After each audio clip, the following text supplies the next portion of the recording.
आवाज चेक करके बताओ भाई। आवाज क्लियर है क्या? देख।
आवाज क्लियर है क्या?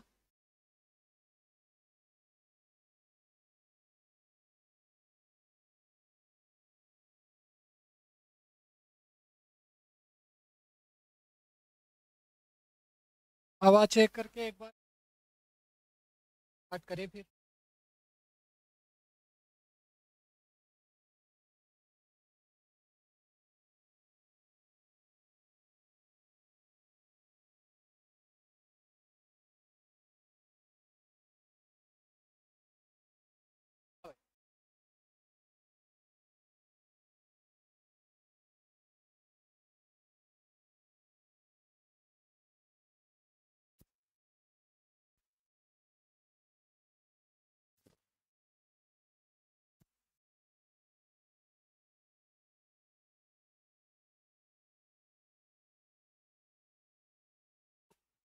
हाँ विकास, आवाज क्लियर है क्या?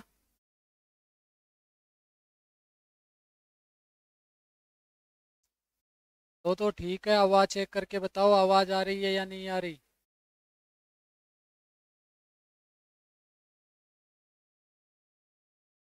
हेलो।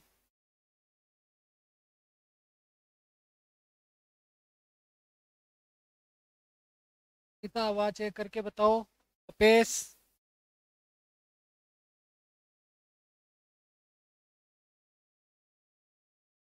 ओके। तो लास्ट क्लास में अपन लोगों ने कुछ प्रॉब्लम सोल्व की थी। और फोटो इलेक्ट्रिक इफेक्ट को फोटो इलेक्ट्रिक इफेक्ट को जब हमने एक्सप्लेन किया था, हमने नहीं किया था, आइंस्टीन ने उसे एक्सप्लेन किया था। तब लाइट को एज ए पार्टिकल ने माना, और प्लांक के हाइपोथेसिस को ध्यान में रखते हुए का एक्सप्लेनेशन दिया गया कि एक पार्टिकल एक इलेक्ट्रॉन से इंटरेक्ट करेगा, और फिर वहां से ये जो पजल थी फोटो इलेक्ट्रिक की, वो सोल्व हो पाई। और यहाँ से उस समय जब दे ब्रोगली अपनी पीएचडी कर रहे थे, और पीएचडी का उनका पूरा का पूरा काम भी, उन्होंने एक हाइपोथेसिस दी थी और उसी पे उन्होंने अपना पूरा काम किया। तो हम बोलते हैं दे ब्रोगली हाइपोथेसिस।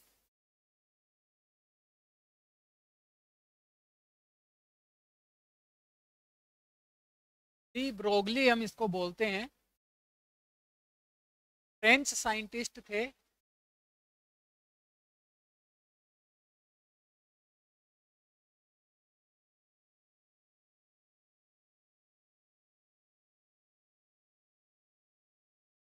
दे ब्रोगली हाइपोथेसिस। ये दे ब्रोगली हाइपोथेसिस क्या है?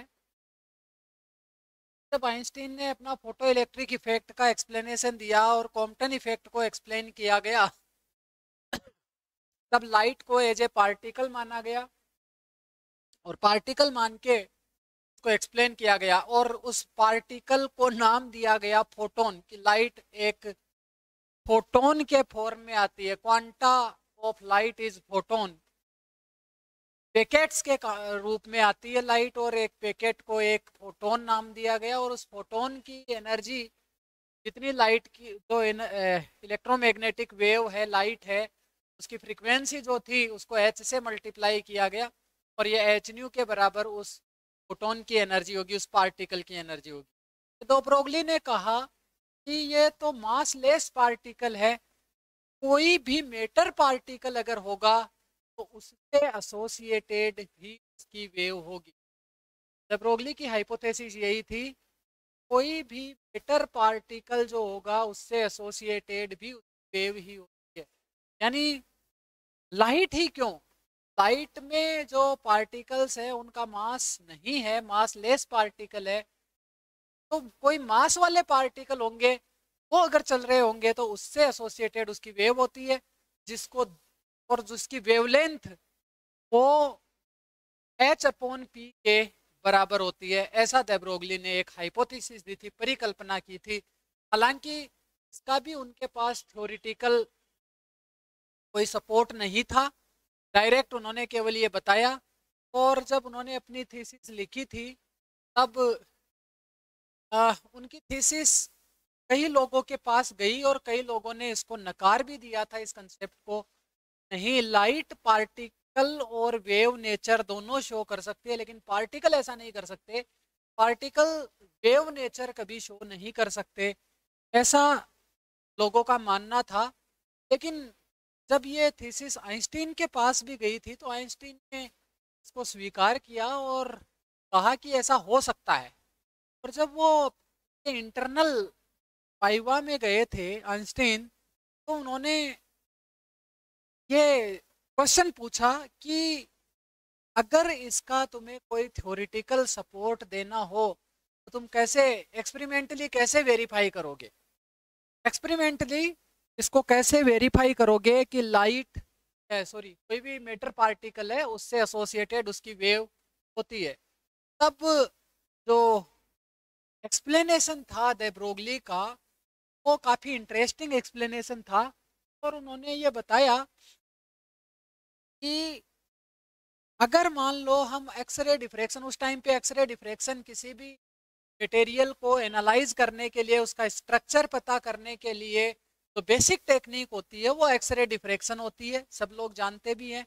और उस एक्सरे डिफ्रैक्शन में हम जानते हैं एटम्स किसी भी सॉलिड में सजे हुए रहते हैं पीरियोडिक फैशन में, एक्स वाई और जेड डायरेक्शन में उनका पीरियड अलग हो सकता है। तो वो रेगुलर अरेंजमेंट एटम्स का होने की वजह से अब उसमें हमने सॉलिड को समझने के लिए हम उसकी टर्मिनोलॉजीज भी डिफाइन करते हैं। मींस क्रिस्टलोग्राफी हम पढ़ते हैं तो हम कहते हैं कि प्लेन ये वाला प्लेन है, 100 प्लेन है, 110 प्लेन है, 210 प्लेन है। तो ये डिफरेंट प्लेन्स की हम बात करते हैं। और जो एक्सरे है उन प्लेन से डिफ्रेक्टेड होती है, और जहां जहां पे एक्सरे कंस्ट्रक्टिव इंटरफेरेंस शो करती है वहां पे एक ब्राइट स्पॉट नजर आता है, और जहां पे डिस्ट्रक्टिव इंटरफेरेंस शो करती है वहां पे कोई स्पॉट नजर नहीं आता। जैसी स्क्रीन है वैसी की वैसी स्क्रीन ही दिखाई देती है। तो डिफ्रैक्शन, एक्सरे डिफ्रैक्शन टेक्निक से हमें पता है। और वो एक्सरे की वेवलेंथ कितनी है, किस ऑर्डर की है, ये भी तुम लोग जानते हो। एक्सरे की जो वेवलेंथ होती है वो एंगस्ट्रॉम के ऑर्डर्स की होती है। और जो एटम्स सजे हुए होते हैं सॉलिड के अंदर में, उन एटम्स के बीच की सेपरेशन भी फ्यू एंगस्ट्रॉम के ऑर्डर्स की होती है। और सॉलिड में ये 2 to 5 6 एंगस्ट्रॉम के ऑर्डर्स की होती है। 2 एंगस्ट्रॉम से 6 एंगस्ट्रॉम हम कह सकते हैं रफली, इस ऑर्डर की सेपरेशन होती है। और एक्सरे की वेवलेंथ फ्यू एंगस्ट्रॉम यानी 1 to 2 एंगस्ट्रॉम के बीच में होती है। तो ऐसी एक्सरे जब इस सॉलिड पे इंसिडेंट करवाते हैं तो डिफ्रैक्शन का फिनोमिना होता है। और ये जो एक्सरे इंसिडेंट करवाई उसकी एनर्जी फिक्स है, मोनोक्रोमेटिक एक्सरे है। एनर्जी फिक्स होने का मतलब क्या हुआ कि उसकी फ्रीक्वेंसी कांस्टेंट है, कांस्टेंट फ्रीक्वेंसी की लाइट इंसिडेंट हो रही है, या फिर उसका वेवलेंथ हमने फिक्स कर दिया है। और उस वेवलेंथ की लाइट, जैसे मैंने कॉपर के लिए कहा, कॉपर के लिए 1.54 एंगस्ट्रॉम होती है। कॉपर सोर्स से निकलने वाली कैरेक्टरिस्टिक्स एक्सरे की वेवलेंथ वो 1.54 एंगस्ट्रॉम होती है। अब ये एक्सरे क्या होती है इसके बारे में हम स्पेक्ट्रोस्कोपी में डिटेल से पढ़ेंगे, बट एक लाइट है और उसका वेवलेंथ है वो अगर हमने फिक्स कर दिया और वो इस सॉलिड पे इंसिडेंट हो रही है और उस सॉलिड के बीच में जो सेपरेशन है एटम्स का, वो सेपरेशन इस इंसिडेंट लाइट की वेवलेंथ के कंपेरेबल हो जाए, और कंपेरेबल भी कितना 200-250 गुना होगा तो भी चलेगा, के बारे में भी हम डिटेल में डिस्कस करने वाले हैं। तो कंपेरेबल होने का मतलब क्या है, ठीक है। तो कंपेरेबल होती है तो डिफ्रैक्शन का फिनोमिना होता है। तो डिफ्रैक्शन का फिनोमिना होने से स्क्रीन पे हमें कहीं पे ब्राइट नजर आता है, कहीं पे ब्राइट नजर आना मींस कंस्ट्रक्टिव इंटरफेरेंस होगा, और कुछ नजर नहीं आने का मतलब उन पॉइंट्स पे डिस्ट्रक्टिव इंटरफेरेंस होने की वजह से वहां पे कुछ नजर नहीं आएगा। तो ऐसा अब उस एक्सरे को एनालाइज उस सॉलिड को एनालाइज करने के लिए एक्सरे हमारे पास है, उस एक्सरे का वेवलेंथ हमें पता है। और जो द ब्रोगली की जो हाइपोथेसिस थी उन्होंने ये बताया था जो पार्टिकल है उस पार्टिकल से एसोसिएटेड जो वेव होगी उसकी वेवलेंथ, और उसकी वेवलेंथ को नाम दिया गया lambda D, de Broglie wavelength. The Broglie wavelength उसको नाम दिया गया, और ये जो द ब्रोगली वेवलेंथ की वैल्यू होगी वो h upon h upon p के बराबर होगी। और फोटोन के लिए h अपॉन, जैसे हमने देखा था पार्टिकल और वेव, लाइट का ड्यूल नेचर देखा था, तो पार्टिकल और वेव के बीच में जो संबंध स्थापित करने वाली इक्वेशंस थी is equal to H C upon lambda equal to H nu, यानी ये न्यू और लेमदा इस लाइट की जो वेवलेंथ है और फ्रीक्वेंसी है को रिप्रेजेंट करते हैं, यानी कि वेव के कैरेक्टर को रिप्रेजेंट करती है। एनर्जी है वो उस वेव लाइट में जो पार्टिकल है फोटोन उसकी एनर्जी को रिप्रेजेंट करता है, तो ये पार्टिकल के नेचर को शो करेगा और ये वाला पार्ट है वो वेव नेचर को शो करेगा। इन दोनों के बीच का एक रिलेशन, और ऐसे P is equal to H nu upon C, और इसको H अपॉन लेमदा भी हम लिख सकते हैं। और यहाँ से तुम्हारे पास ये वैल्यू आई फोटोन के लिए और H अपॉन लेमदा ये वैल्यू आ गई। अब द ब्रोगली ने हाइपोथेसिस दी थी, तो इस हाइपोथेसिस में इसने ये कहा कि तो लाइट के लिए है, लेकिन कोई भी मैटर पार्टिकल अगर होगा तो उससे एसोसिएटेड भी उसकी वेव होगी, और उसकी वेवलेंथ में और उस पार्टिकल से एसोसिएटेड वेव और उस पार्टिकल में क्या रिलेशनशिप होगा, तो ये रिलेशनशिप वहां पे जो लेमडा है इसको बोलते हैं द ब्रोगली वेवलेंथ,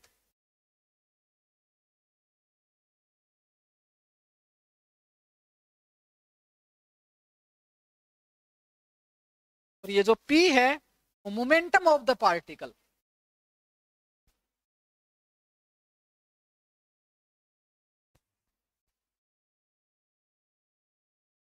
इसको P इक्वल टू mv भी लिख सकते हैं, m यानी मास ऑफ द पार्टिकल, लेकिन यहाँ पे ये जो P है ये m इंटू वी नहीं हो सकता है फोटोन के केस में, क्योंकि फोटोन का मास 0 होते हुए भी उसका मोमेंटम होता है, ध्यान रखना। तो ये वेव की कैरेक्टरिस्टिक्स को शो करेंगे। अब ये तो वेव को रिप्रेजेंट करेगा और ये P को। अब द ब्रोगली ने ये कहा कि अगर किसी तरीके से मेरे पास कोई मैटर पार्टिकल है और उस पार्टिकल की जो बीम है, बीम स्ट्रीम ऑफ पार्टिकल्स, अगर उनका मोमेंटम मैं फिक्स कर दूं और इतना मोमेंटम कर दूं कि उसकी जो वेवलेंथ है वो एक्सरे की वेवलेंथ के कंपेरेबल हो जाए, समझ आ रही बात?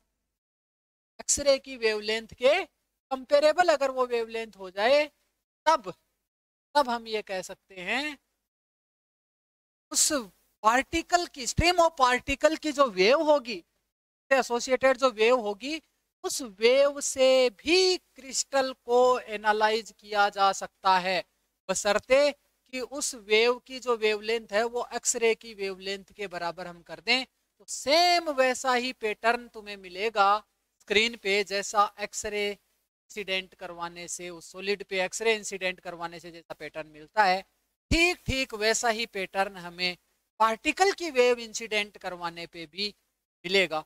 ऐसा de Broglie ने आइंस्टीन को उत्तर दिया और आइंस्टीन उससे काफी खुश हुए और उन्होंने उसकी पीएचडी सैंक्शन कर दी। और इस तरीके से लेकिन लेकिन वहां पे तो इसका एक्सपेरिमेंटल वेरिफिकेशन है वो नहीं हो सकता था, क्योंकि हमारे पास ऐसे उस टाइम पे एक्सीलरेटर्स नहीं थे इस तरीके से कोई मैटर पार्टिकल को इस स्पीड तक पहुंचा दे, उसका मोमेंटम इतना कर दे एच अपॉन पी की वैल्यू जो आए लैम्डा डी की वैल्यू वो एंगस्ट्रॉम के ऑर्डर्स की हो जाए, एक्सरे की वेवलेंथ के कंपेरेबल हो जाए।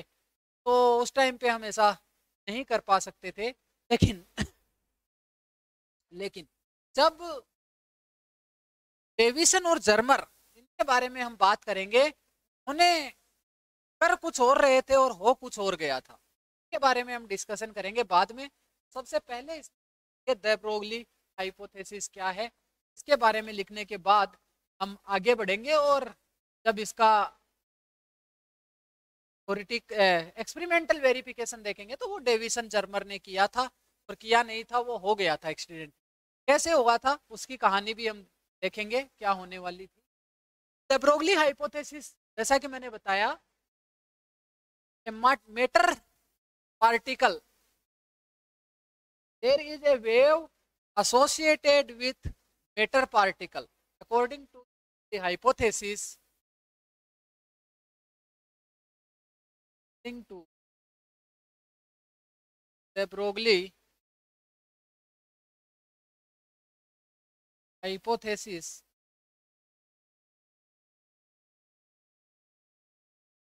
a matter particle, a wave is associated, wave is also associated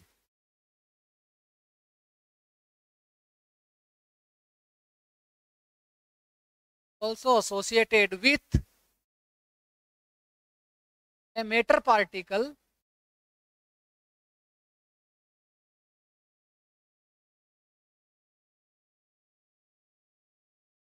whose wavelength is given by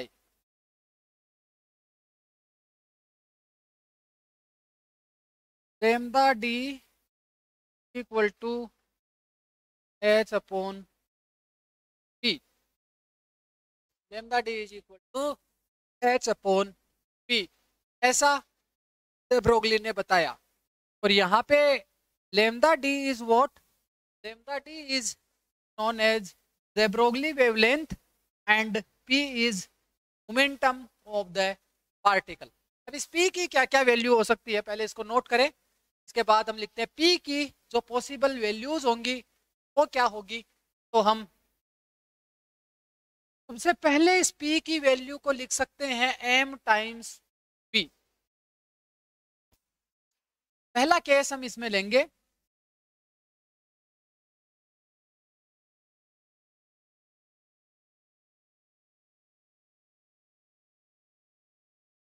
the particle has mass m and speed of the particle is less than c if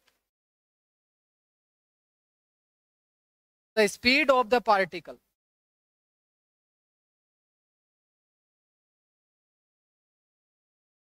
if the speed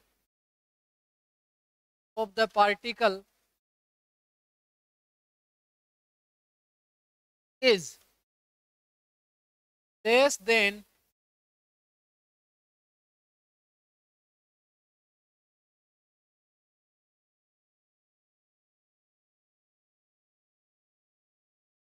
less than,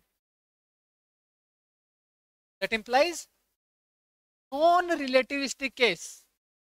क्या ले रहे हैं? Non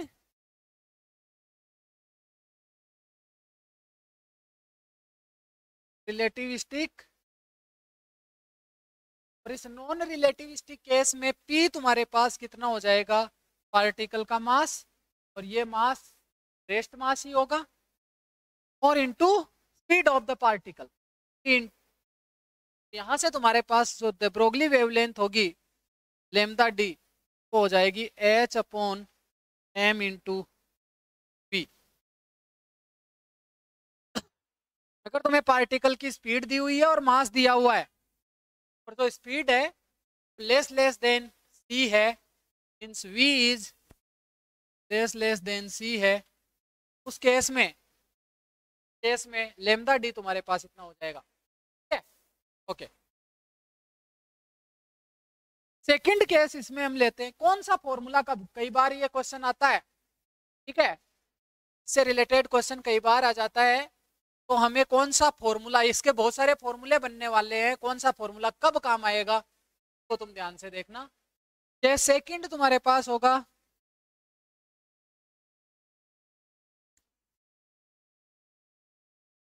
ये case second क्या है कि यदि speed particle की दी हुई है और वो कंपेरेबल टू सी है, if speed of particle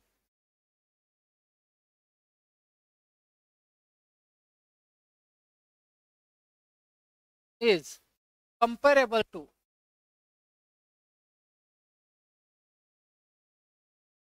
C, means relativistic case,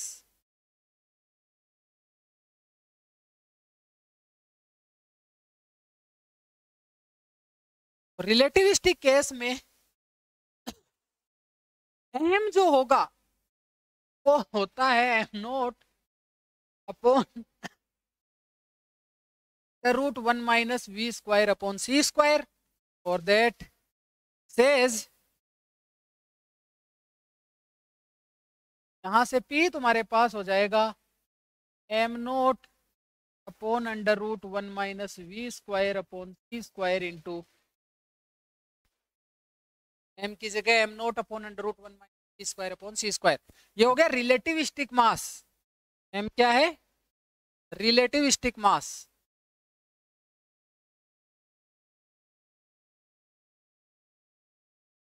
relativistic मास है, और v क्या है? Speed of the particle, m not इसका है रेस्ट मास। इनको हम पढ़ने वाले स्पेशल थ्योरी ऑफ रिलेटिविटी में रेस्ट मास क्या होते हैं ये तो भी हम डिस्कस करेंगे बाद में, बट फॉर द टाइमिंग इतना तो तुम्हें पता ही है, वे आ रहे हो।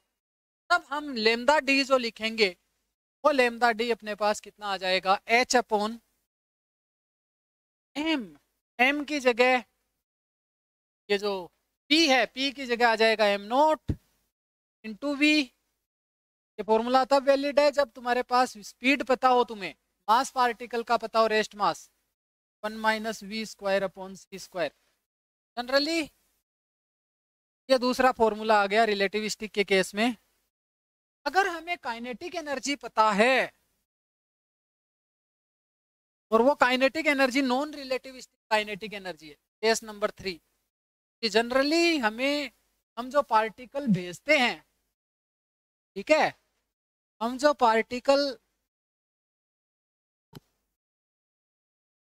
पार्टिकल सेंड कर रहे हैं उनकी एनर्जी हमारे कंट्रोल में होती है, ठीक है। और अगर एनर्जी हमारे कंट्रोल में है तो हम उसको काइनेटिक एनर्जी देते हैं। हमारे जो एक्सपेरिमेंटल सेटअप है वो उस पार्टिकल की काइनेटिक एनर्जी को मेजर करके हमें देते हैं, और हम काइनेटिक एनर्जी के टर्म में इस फॉर्मूले को लिखना चाहें तब क्या होगा? Case 3, if kinetic energy is given, if kinetic energy of particle is given, अगर काइनेटिक एनर्जी पार्टिकल की दी हुई है तब हम क्या करेंगे? ये जो काइनेटिक एनर्जी होगी उस काइनेटिक एनर्जी को हम देखेंगे, और ये काइनेटिक एनर्जी अगर रेस्ट मास एनर्जी से कम है, and if kinetic energy is less than rest mass energy, rest mass energy, और ये रेस्ट मास एनर्जी क्या है? m not into C square, particle की रेस्ट मास एनर्जी क्या होगी, उसका रेस्ट मास इंटू सी स्क्वायर। इतनी एनर्जी हमने रेस्ट मास एनर्जी देखी, और काइनेटिक एनर्जी अगर उससे कम है तब हम नॉन रिलेटिविस्टिक केस यूज करेंगे, नॉन रिलेटिविस्टिक।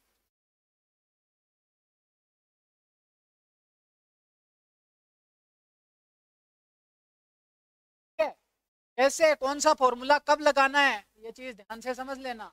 अगर पार्टिकल की रेस्ट मास एनर्जी से उसकी काइनेटिक एनर्जी ज्यादा है या उसके लगभग बराबर है, तब हम रिलेटिविस्टिक फॉर्मूला लगाएंगे, रिलेटिविस्टिक एनर्जी यूज करेंगे, काइनेटिक एनर्जी। और उसका तरीका अलग है, कैसे कैलकुलेट करते हैं उसको भी हम देखेंगे। But for the timing, non relativistic case के लिए हम काइनेटिक एनर्जी लिखेंगे के is equal to P square by 2m, square by 2m। और यहाँ से P इज इक्वल टू तुम्हारे पास आ जाएगा under root time 2m into kinetic energy of the particle, ये P आ जाएगा। ठीक है, और फिर lambda D, de Broglie wavelength की वैल्यू इसके लिए आ जाएगी h upon 2m into K under root, ये इसकी द ब्रोगली वेवलेंथ आ जाएगी पार्टिकल की। ओके, इसके बाद हम बात करें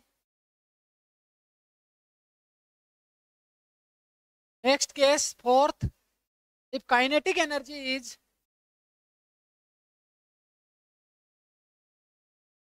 if kinetic energy of particle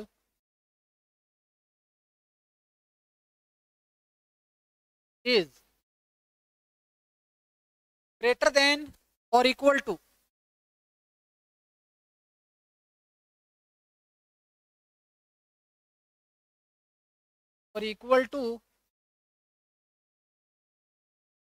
its rest mass energy,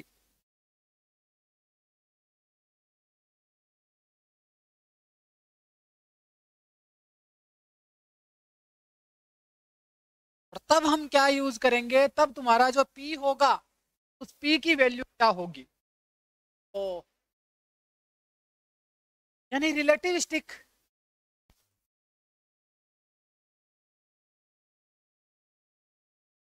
kinetic energy होगी। रिलेटिविस्टिक काइनेटिक है तो तुम ऐसा नहीं लिख सकते कि हाफ एम वी स्क्वायर बराबर, और एम को M not upon half M not upon under root 1 minus V square upon C square into V square. ये बिल्कुल गलत तरीका है, ऐसे हम नहीं लिख सकते हैं, ध्यान रखना।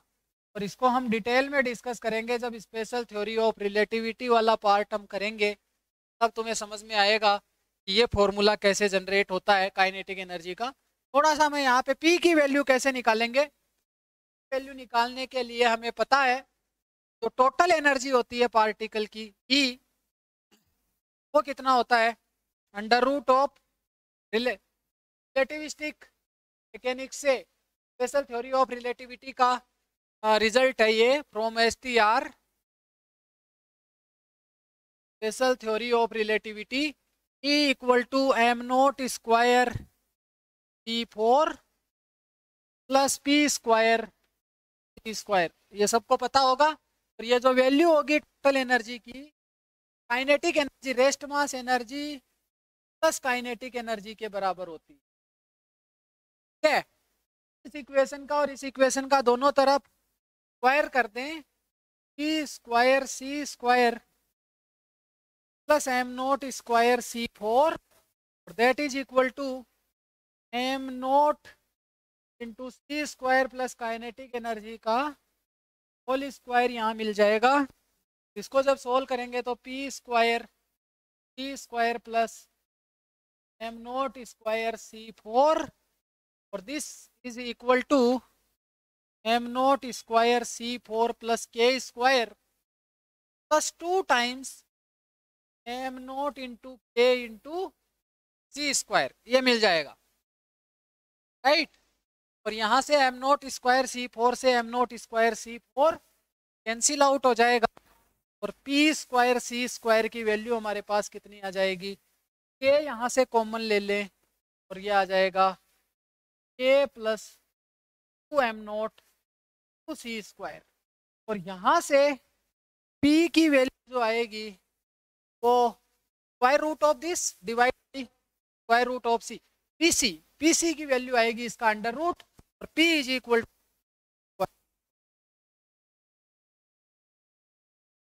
के प्लस m0 इंटू सी स्क्वायर इंटू 1/3, ऐसा आ गया। और ये वैल्यू जब इसमें रख देते हैं लैम्डा डी में h अपॉन पी, और पी में नीचे सी आ रहा है तो सी ऊपर चला जाएगा, और यहाँ से तुम्हारे पास आ जाएगा K into K plus m0 into 2m0 into सी स्क्वायर। ये हमारे पास जो वैल्यू आएगी वो द ब्रोगली वेवलेंथ की वैल्यू आएगी, रिलेटिविस्टिक पार्टिकल अगर तुम्हारे पास है तो। यहाँ तक की चीजें क्लियर हो गई। के बाद नेक्स्ट केस की मैं बात करूं, 4 हो गए अपने पास। फिफ्थ केस तुम्हारे पास जो है वो ये है, केस 5।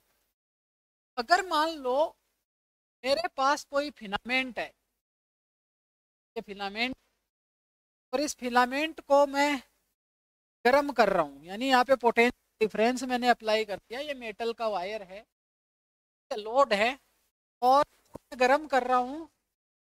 तो गर्म करने से इलेक्ट्रॉन गन इसको बोलते हैं। यहाँ पे जितना ज्यादा पोटेंशियल हम लगाते हैं, ये वी नॉट पोटेंशियल है, लाइट पोटेंशियल, और यहाँ से इलेक्ट्रॉन निकल रहे हैं। तो ये जो हम कितनी एनर्जी एक इलेक्ट्रॉन को, अगर चार्ज क्यू है, क्यू को जो पोटेंशियल एनर्जी देंगे वो पोटेंशियल एनर्जी कितनी हो जाएगी, U is equal to E times we not, Q times we not में लिख देता हूँ, टाइम्स वी नॉट। और ये एनर्जी जो पार्टिकल इलेक्ट्रॉन निकल रहे हैं या चार्ज पार्टिकल निकल रहे हैं, इतना वोल्टेज देने से जो पार्टिकल निकल रहे हैं, तो उनकी काइनेटिक एनर्जी के बराबर ये सारी की सारी एनर्जी उस पार्टिकल के काइनेटिक एनर्जी के अंदर में सप्लाई होगी। काइनेटिक एनर्जी में कितना लिख देता हूँ, Q इंटू, तो if not is the potential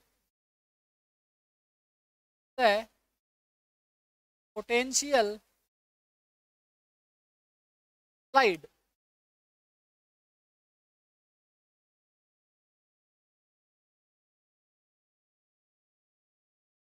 to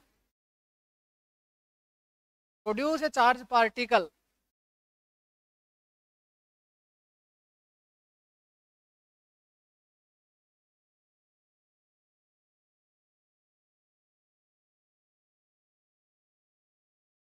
of charge Q, then the kinetic energy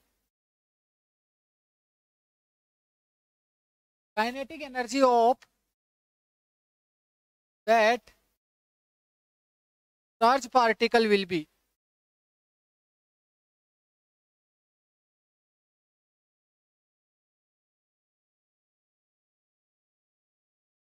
वो कितनी होगी, K is equal to q times we nought. Then अगर ये काइनेटिक एनर्जी नॉन रिलेटिविस्टिक है, तो भी तुम वापस चेक कर लोगे, Q into V naught calculate करोगे, और उस पार्टिकल का mass, rest mass into speed of light का स्क्वायर करोगे। अगर ये दोनों एनर्जी, रेस्ट मास एनर्जी उससे ज्यादा आ गई EVG से, तो इसका मतलब नॉन रिलेटिविस्टिक केस यूज करेंगे, अगर ज्यादा आ गई तो रिलेटिविस्टिक केस करेंगे। Okay, then if EV0, E into V0 is less then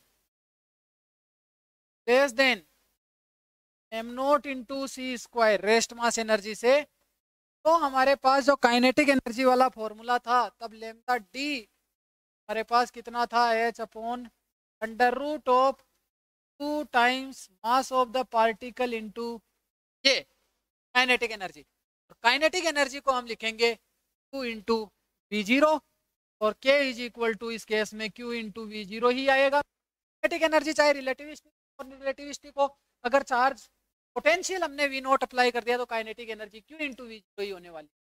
अब अगर ये रिलेटिविस्टिक काइनेटिक एनर्जी है, तब तो ये वाले फॉर्मूले में Q इंटू वी जीरो लिखेंगे, lambda D is equal to H upon square root of 2m q into we zero, right, ऐसा लिख देंगे।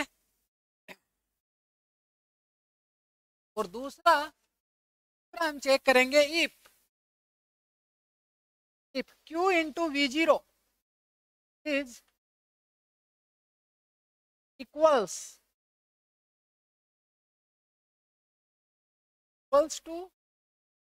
टू और greater then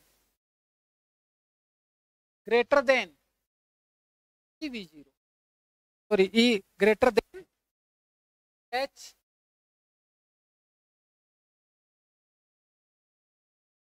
greater than M note into rest mass energy से, अगर Q v zero बड़ा है या फिर उससे बराबर है, तब हम रिलेटिविस्टिक काइनेटिक एनर्जी वाला केस यूज करेंगे। तब लेमदा डी का जो फॉर्मूला रहेगा वो हमारे पास एच सी upon under root K into K plus 2m note into C, और k की वैल्यू वापस हम यहाँ पे क्या यूज करेंगे, k is equal to q times v nought, lambda D is equal to अपने पास कितना आ जाएगा, h C upon the root के क्यू इंटू वी नोट और इंटू 1 प्लस सॉरी के की q into v nought 2 into v nought और प्लस 2m नोट इंटू सी स्क्वायर, 2m नोट इंटू सी स्क्वायर, राइट। ये वाली वैल्यू हम यहाँ रखेंगे। इसको फर्दर सिंप्लीफाई कर दे थोड़ा सा, मिल जाएगा, देखो lambda d equal to 2m nought c square को थोड़ा सा बाहर ले ले, तो यहाँ से तुम्हारे पास बनेगा ये h c divide by square root, यहाँ से कितना आ जाएगा 2m note to C square को मैंने बाहर ले लिया, q इंटू वी नोट है ही, और यहाँ से तुम्हारे पास कितना आ जाएगा 1 plus q v nought upon 2m note into सी स्क्वायर, ये वाली वैल्यू आ जाएगी। और यहाँ से स्क्वायर को स्क्वायर रूट से बाहर लेंगे तो सी से कट कर सकते हैं, और लेमदा डी की वैल्यू तुम्हारे पास कितनी आ जाएगी, h upon the root of 2m nought q v zero, 2m nought 2 into we zero, ये पहले वाला टर्म था, पहले नॉन रिलेटिविस्टिक केस में ये था। अब इसके साथ नीचे में एक्स्ट्रा और आ जाएगा, तो वेवलेंथ उसकी घट जाएगी, ध्यान रखना, एक्स्ट्रा आएगा 1 plus 2 into v nought upon 2m note into सी स्क्वायर, ये वाली ध्यान रखना इसको। ये इसकी पावर भी 1/2 आएगी, इसकी पावर भी कितनी आएगी 1/2 ऐसा, और इसको ऐसे भी लिख सकते हैं, स्क्वायर रूट में ही लिख सकते हैं। तो ये तुम्हारे पास जो आएगी इतनी, और इसको ऐसे नहीं लिखो तो इसी को पूरे पे स्क्वायर रूट लगा दो, काम बन जाएगा। ये तुम्हारे पास रिजल्ट है। पोटेंशियल दिया हुआ है, कितना पोटेंशियल अप्लाई किया हुआ है, पार्टिकल का चार्ज दिया हुआ है, और जब Q इंटू वी नोट करते हैं तो वो रेस्ट मास एनर्जी है उस पार्टिकल की, उससे अगर ज्यादा आ जाता है तो हम ये वाला फॉर्मूला यूज करेंगे। द ब्रोगली वेवलेंथ कैलकुलेट करने के लिए। ओके, तो यहाँ पे तुम्हारे पास ये नेक्स्ट केस नंबर कितना था, 5 था। अब केस नंबर 6 और देखते हैं वो क्या आएगा।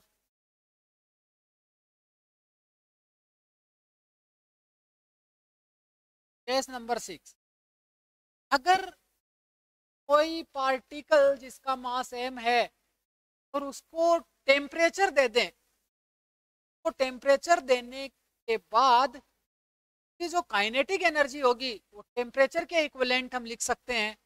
Kinetic energy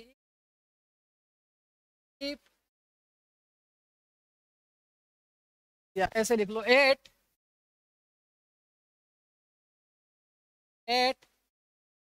temperature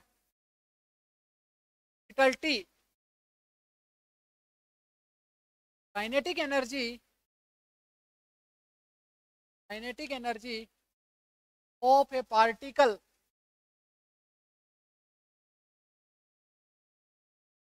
of mass m is given by, तो काइनेटिक एनर्जी होगी, तो काइनेटिक एनर्जी कितनी आ जाएगी, F/2 kT। F/2 ये क्या है, ये KB mole to b to t. KB क्या है, बोल्ट्जमान कांस्टेंट।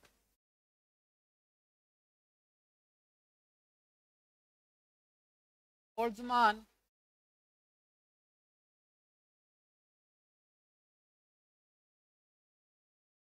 है, KB ठीक है, बोल्ट्जमान कांस्टेंट। ये ध्यान रहे जो भी काम हम कर रहे हैं वो माइक्रो स्टेट ऑफ नेचर को समझने के लिए ये रूल्स बन रहे हैं। ये रूल है, प्रकृति का नियम है। और ये जो पार्टिकल माइक्रो लेवल के हैं, छोटे पार्टिकल्स हैं, उनको एक्सप्लेन करने के लिए यही रूल एप्लीकेबल होते हैं।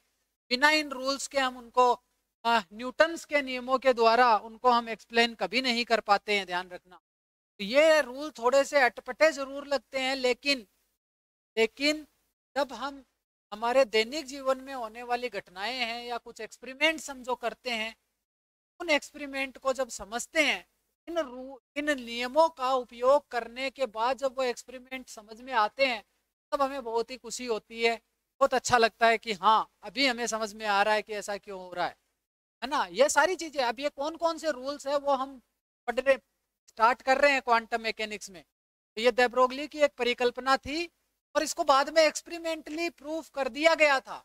डेविसन और जर्मर ने इनको एक्सपेरिमेंटली प्रूव किया था कि ऐसा होता है। और फिर पार्टिकल्स की, आज हमारे पास ऐसे इंस्ट्रूमेंट्स हैं जिनमें हम इलेक्ट्रॉन बीम्स का यूज करके एटम्स तक को देख सकते हैं। एटम को देखा जा सकता है कि एटम कैसा होता है, ध्यान रखना। तो वो तभी पॉसिबल है जब हम इतनी वेवलेंथ डेवलप कर ले उस पार्टिकल से एसोसिएट वेव जो है, पार्टिकल को इतना मोमेंटम दे दे कि उसकी वेवलेंथ एंगस्ट्रॉम के ऑर्डर की हो जाए, तब हम पार्टिकल देख सकते हैं, एटम को देख सकते हैं। एटम को देखने के लिए एंगस्ट्रॉम ऑर्डर की वेवलेंथ होनी जरूरी है। तो कितना वोल्टेज हम इलेक्ट्रॉन को फिलामेंट से बाहर, इलेक्ट्रॉन गन से बाहर निकालने के लिए कितना वोल्टेज अप्लाई करें, वो वोल्टेज बहुत ज्यादा होगा। तो उसका भी हम एक रफ कैलकुलेशन करेंगे, तब हमें समझ में आएंगी चीज। एनीवे, ऐसा हमने कर दिया तो काइनेटिक एनर्जी तुम्हारे पास इतनी आ जाएगी, F/2 kT। और तब हमारे पास तो काइनेटिक एनर्जी का फॉर्मूला हम लगा देंगे। तो यहाँ से तुम्हारे पास जो लेमदा डी है, लेमदा डी की वैल्यू कितनी आ जाएगी, H/√ऑफ 2m इंटू के था, और के की जगह मैं लिख देता हूँ F/2 इंटू टाइम्स टी। और इस 2 से ये 2 कैंसिल, और फाइनली ये जो लेमदा डी है वो H/√ऑफ एफ इंटू एम इंटू के बी इंटू टी। और यहाँ से एफ जो है वो क्या है, degree of freedom. F is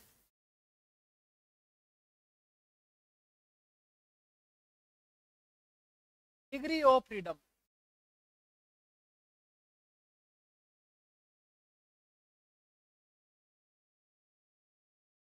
और ये डिग्री ऑफ फ्रीडम है वो अपने आप में एक खुद एक टॉपिक है, वो भी हम डिटेल में डिस्कस करेंगे जब हम आगे बढ़ेंगे कोर्स में।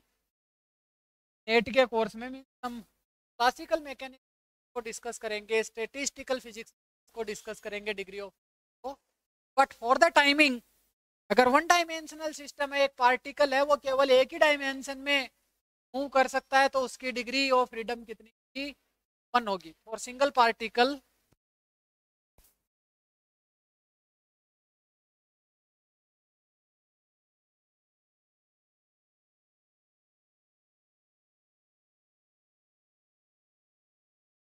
सिंगल पार्टिकल के वन डायमेंशन में degree of freedom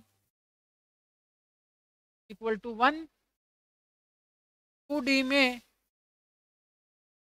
degree of freedom equal to 2, 3D में डिग्री ऑफ फ्रीडम भी हम और डिटेल में डिस्कस करेंगे जब तुम्हारे पास पार्टिकल एक से ज़्यादा हो और वो एक दूसरे से जुड़े हुए हो, तब क्या होगा, तो डिग्री ऑफ फ्रीडम चेंज हो जाएगी। बट स्टिल अगर तुम्हें एफ पता है तो फॉर 3D जनरल फॉर्मूला में 3D के लिए लिख देता हूँ, lambda D is equal to कितना आ जाएगा? H/3m/BT root of 3m/K। General formula तुम्हारे पास एफ डिग्री ऑफ फ्रीडम ये वाला आ गया। ये तुम्हारे पास रिजल्ट्स है द ब्रोगली वेवलेंथ के लिए।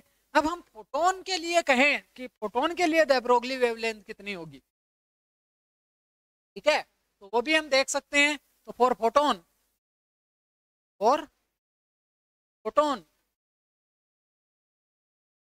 The Broglie wavelength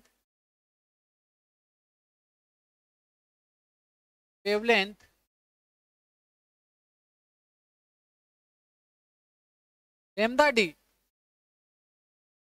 is equal to, हमें पता है H/P। और फोटोन के लिए हमें पता है, फोटोन के लिए जो मोमेंटम होता है वो कितना होता है? H/लेमदा, H/लेमदा फोटोन का जो मोमेंटम होता है। या फिर इसको ऐसे भी लिख सकते हैं h/c, h/c,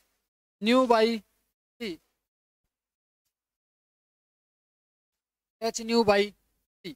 अब देखो यहाँ से H/P की वैल्यू निकाल लें, P नीचे चला जाएगा, C इधर आ जाएगा, तो C इधर आ गया इक्वल टू H/P।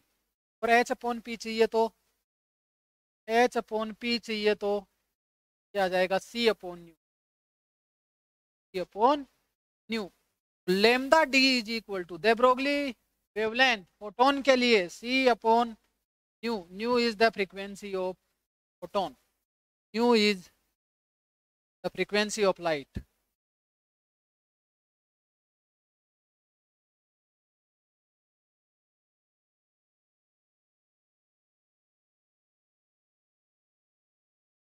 फोटोन के लिए द ब्रोगली वेवलेंथ कितनी होगी? वो इतनी होगी, C/, के बराबर, राइट। तो ये सारी की सारी कहानी थी, वो द ब्रोगली हाइपोथेसिस से रिलेटेड थी। कितने तरीके के हम फॉर्मूले इसमें यूज कर सकते हैं, और ये हमारे रिजल्ट्स हैं, है ना, ठीक। में किसी को डाउट है सकते हो?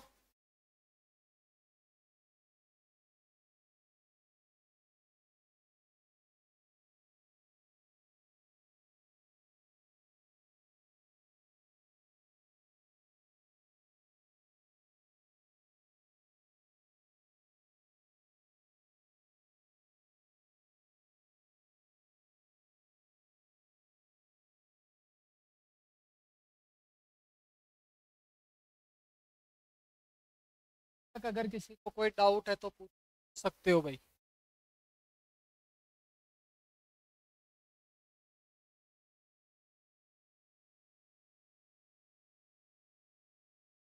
सब लोगों ने नोट कर लिया होगा इसके बारे में, तो भी डिस्कशन हमने किया है, ठीक है।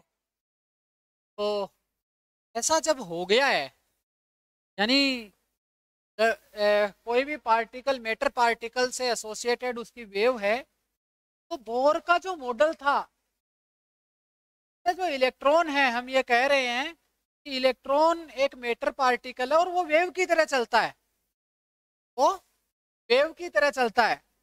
यहाँ पे तुम देख सकते हो कि अगर यहाँ पे तुम्हारे पास न्यूक्लियस है, तो इस न्यूक्लियस के अराउंड इलेक्ट्रॉन अगर किसी ऑर्बिट में मोशन कर रहा है सर्कुलर में, और इस ऑर्बिट की रेडियस अगर आर है, ठीक है, इलेक्ट्रॉन अगर इसके अंदर में मूव कर रहा है, इलेक्ट्रॉन से एसोसिएटेड एक वेव मानी जाए, तो उस वेव की जो अगर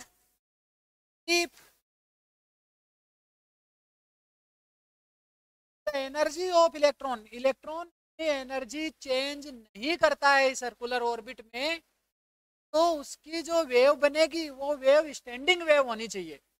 तो हम रस्सी में जो तरंगे पड़ते हैं, मैकेनिकल वेव्स, यानी एक एंड और दूसरा एंड फिक्स कर दें और ये रस्सी है, तो उस रस्सी में तरंग कैसे बन सकती है, ऐसे बन सकती है। इस तरंग का जो राउंड ट्रिप वेवलेंथ है, जिस पॉइंट से स्टार्ट हुआ वापस उसी पॉइंट पे आ जाए, बोलते हैं round trip wavelength, standing wave के लिए। और standing wave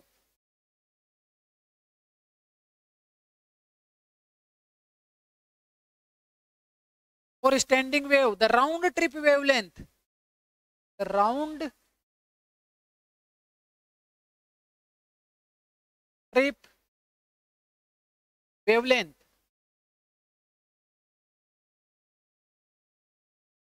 is equal to n times lambda, where lambda is integer. is अगर इलेक्ट्रॉन यहाँ पे स्टैंडिंग वेव बनाता है, तो इसकी राउंड ट्रिप वेवलेंथ होनी चाहिए वो n लेमदा के बराबर होनी चाहिए। देखो इस केस में तुम देख सकते हो, यहाँ पे अगर मान लो पहला पॉइंट है, दूसरा पॉइंट है, वेव ऐसे बन रही है, पहले पार्टिकल ऊपर जा रहे, जब पार्टिकल है वो अपनी मीन पोजीशन के अबाउट ऊपर नीचे होंगे शिफ्ट, लेकिन एंड पॉइंट उसके फिक्स रहेंगे, तब उसकी एनर्जी फिक्स, वेव की एनर्जी फिक्स है, इस वेव की एनर्जी भी फिक्स है, इसके एंड पॉइंट्स फिक्स है ना, एनर्जी फिक्स है। ऐसी वेव्स को हम बोलते,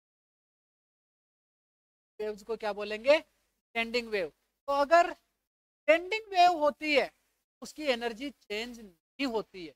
और अगर दे ब्रोगली हाइपोथेसिस है, दे ब्रोगली हाइपोथेसिस में हमने कहा कि कोई भी पार्टिकल उससे एसोसिएटेड वेव होती है। तो यहाँ पे अगर इलेक्ट्रॉन है और इस इलेक्ट्रॉन मूव कर रहा है, तो उससे एसोसिएटेड उसकी वेव है, तो वेव अगर स्टैंडिंग वेव बन रही है, स्टैंडिंग वेव बन रही है, तब उसकी एनर्जी इस ऑर्बिट में फिक्स होगी।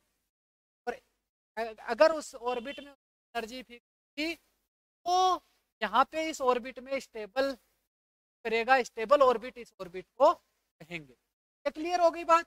अब देखो यहाँ से, यहाँ पे ये जो दूरी है वो लेमदा बाई 2 होगी। यहाँ से स्टार्ट हुआ पार्टिकल, यहाँ से स्टार्ट हुई है वेव, यहाँ से यहाँ आए, यहाँ से यहाँ आए, तो टोटल लेंथ कितनी हो जाएगी, लेमदा, एक वेवलेंथ हो जाएगी। ये लेमदा बाई 2, ये लेमदा बाई 2, एक लेमदा। यहाँ से यहाँ आए लेमदा, यहाँ से वापस यहाँ आए 2 लेमदा। राउंड ट्रिप यानी जिस पॉइंट स्टार्ट होके हम घूम के यहाँ से घूमे और यहाँ पे ही वापस आ गए, तो 2 लेमदा दूरी तय करनी पड़ी। यहाँ से चले यहाँ पे वापस आए, लेमदा दूरी तय करनी पड़ी। ऐसे ही तीसरा हम बना सकते हैं, यहाँ पे ये पॉइंट और ये पॉइंट फिक्स है, यहाँ से हम चले यहाँ पहुंचे, ठीक है, फिर वापस यहाँ से चले यहाँ पहुंचे, ऐसे बनी।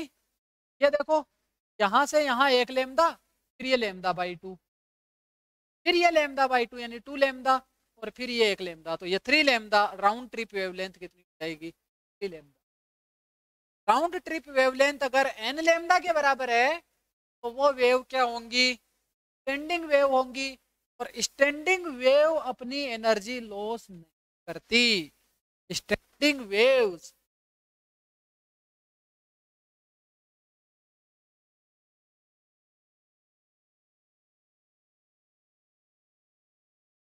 Are stable.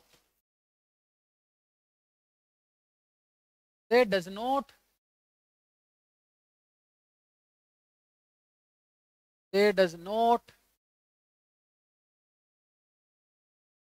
reduce radiate energy,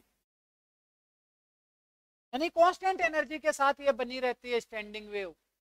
बार बना दिया, चल रही है। अगर तुमने एक रस्सी बांध दी 2 पॉइंट्स के बीच में, एक बार उसको झटका दे दिया तो वो ऐसे चलती रहेगी। अगर ये ऑसिलेशन वैक्यूम में हो रहे हैं तो अदर फोर्सेज की वजह से, अगर अदर फोर्सेज वहां पे नहीं है, ये लगातार उसी एनर्जी के साथ ये पार्टिकल्स इन पोजीशन के अबाउट करते रहेंगे, एनर्जी कम।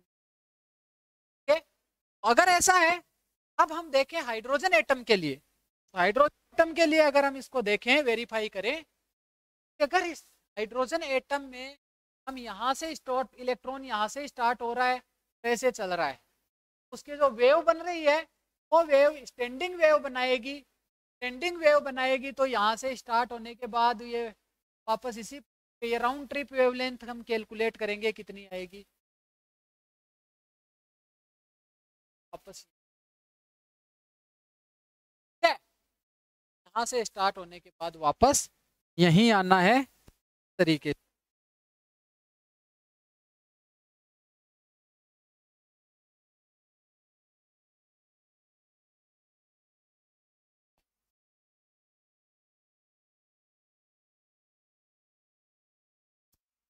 स्टार्ट हुआ,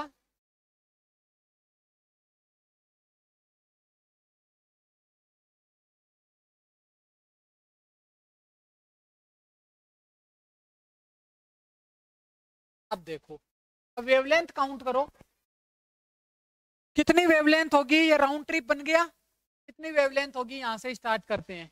ये एक wavelength lambda, 2 lambda, 3 lambda, 4 lambda, 5 lambda, 6 lambda, 7 lambda, 7 lambda. Round trip wavelength जहां से स्टार्ट किए वापस वहां पे आए, कितना लेमदा ट्रेवल करना पड़ा, 7 लेमदा ट्रेवल करना पड़ा। अगर ऐसा है तब ये स्टेबल ऑर्बिट होगा, तब इसमें जो इलेक्ट्रॉन है उसकी एनर्जी फिक्स हो जाएगी। ऐसा ही होता है।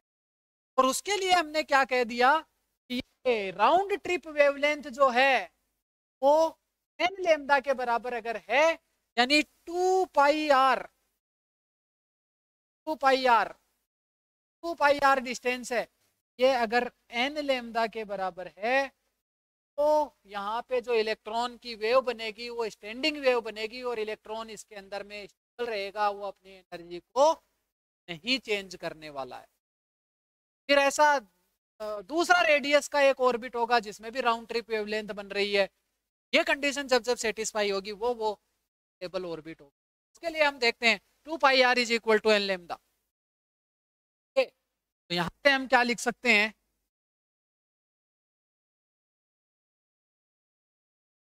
फ्रॉम द ब्रोगली, अब द ब्रोगली हाइपोथेसिस का यूज करें, from the Broglie hypothesis, from the Broglie hypothesis,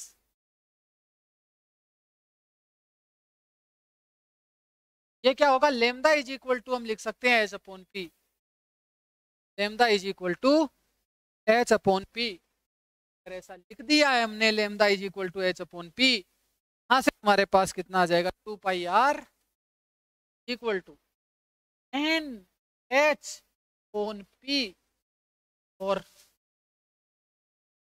P को इधर ले आए, 2 पाई को नीचे ले आए, p into r equal to N H upon 2 pi, और p equal to m v, m v r equal to N H upon 2 pi. यहीं से वो बोर वाला कंसेप्ट भी निकल रहा है, एल पी आर क्या हो गया, एंगुलर मोमेंटम एच अपॉन 2 पाई। ये अगर de Broglie हाइपोथेसिस का हम यूज करें तो ये कंसेप्ट बोर के मॉडल को वेरीफाई करता है या नहीं। यहाँ पे लेमदा की वैल्यू पी अगर हमने लिख दी है ना, क्योंकि स्टेबल ऑर्बिट है और पार्टिकल अगर वेव बना रहा है और उस वेव की wavelength H upon P, the Broglie hypothesis से हम यूज कर लें तो ये जो 2πr होगा ये लेंथ वो n लेमदा के बराबर होनी, round trip wavelength n lambda के बराबर होनी चाहिए। राउंड ट्रिप कितना है 2πr, वेवलेंथ आनी चाहिए, इंटीजर नंबर ऑफ वेवलेंथ आ जानी चाहिए उस लेंथ के अंदर में, तब तुम्हारे पास ये इक्वेशन आएगी lambda is equal to h upon का यूज करके, और तुम्हारे पास वही रिजल्ट आता है जो बोर ने दिया था। इलेक्ट्रॉन उस ऑर्बिट में स्टेबल रहेगा, वह ऑर्बिट स्टेबल होगा जिसमें इलेक्ट्रॉन का orbital angular momentum h upon 2π के बराबर हो जाए।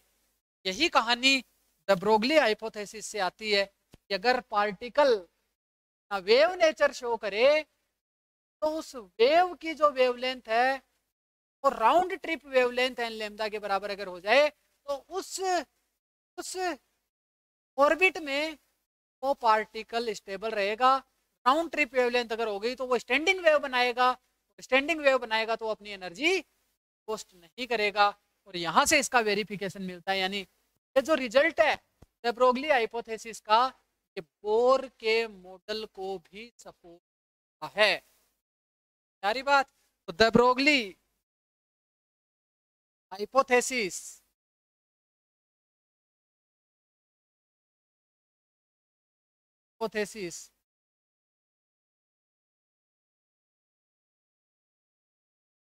supports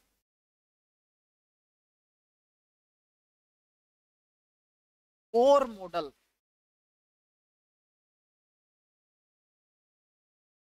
of hydrogen atom।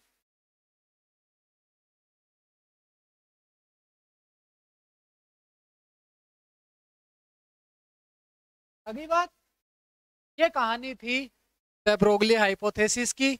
बहुत ही इंटरेस्टिंग टॉपिक है, बहुत ही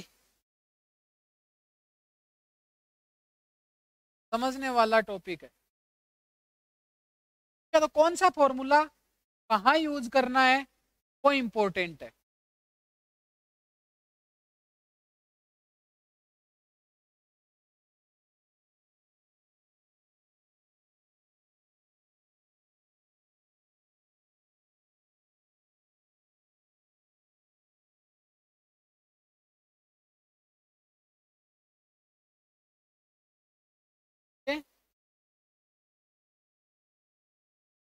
अब हम बात करते हैं ये जो वेव है,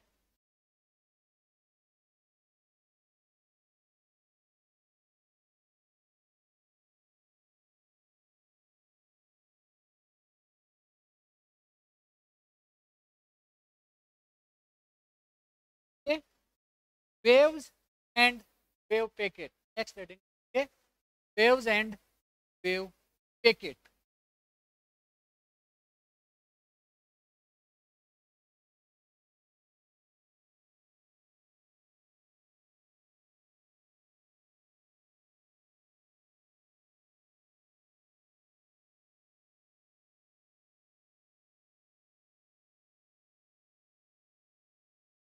तो अब लोगों ने जब द ब्रोगली ने हाइपोथेसिस दी और द ब्रोगली ने हाइपोथेसिस देने के बाद डेविसन और जर्मर, पहले थोड़ा सा उस एक्सपेरिमेंट के बारे में डिस्कस करते हैं हम कि लोगों ने डेविसन और जर्मर ने एक्सपेरिमेंट कर रहे थे, और वो एक्सपेरिमेंट क्या था, कोई मेटल है और उस मेटल की सरफेस को स्टडी कर रहे थे। मेटल की सरफेस को स्टडी करने का मतलब कि कोई मेटल हमने लिया, उसको हमने प्रोसेस करके उसकी सरफेस को एकदम चिकना बना दिया, फ्लैट बना दिया है। फिर उस सरफेस की स्टडी कर रहे थे कि वो सरफेस किस टाइप की है, उस सरफेस की स्टडी कैसे कर सकते हैं, थोड़ा सा समझने की कोशिश करें उनका एक्सपेरिमेंटल सेटअप क्या था। और उस एक्सपेरिमेंटल सेटअप में वो जो वो काम करना चाह रहे हैं वो मेटल की सरफेस को स्टडी करना चाह रहे थे, हुए कि एक्सपेरिमेंट गड़बड़ आ गई, और उस गड़बड़ी की वजह से बाद में उन्होंने जो जो भी मतलब ज्यादातर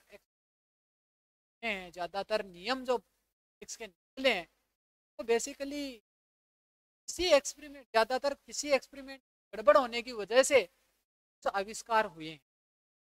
फेराडे लॉ है कि एक्सपेरिमेंट में गड़बड़ी की वजह से हुआ था। ये यहाँ पे हम देख रहे हैं, भी हम डिस्कस करेंगे डेविसर जर्मर एक्सपेरिमेंट। थोड़ा सा इसको डिस्कस करते हैं।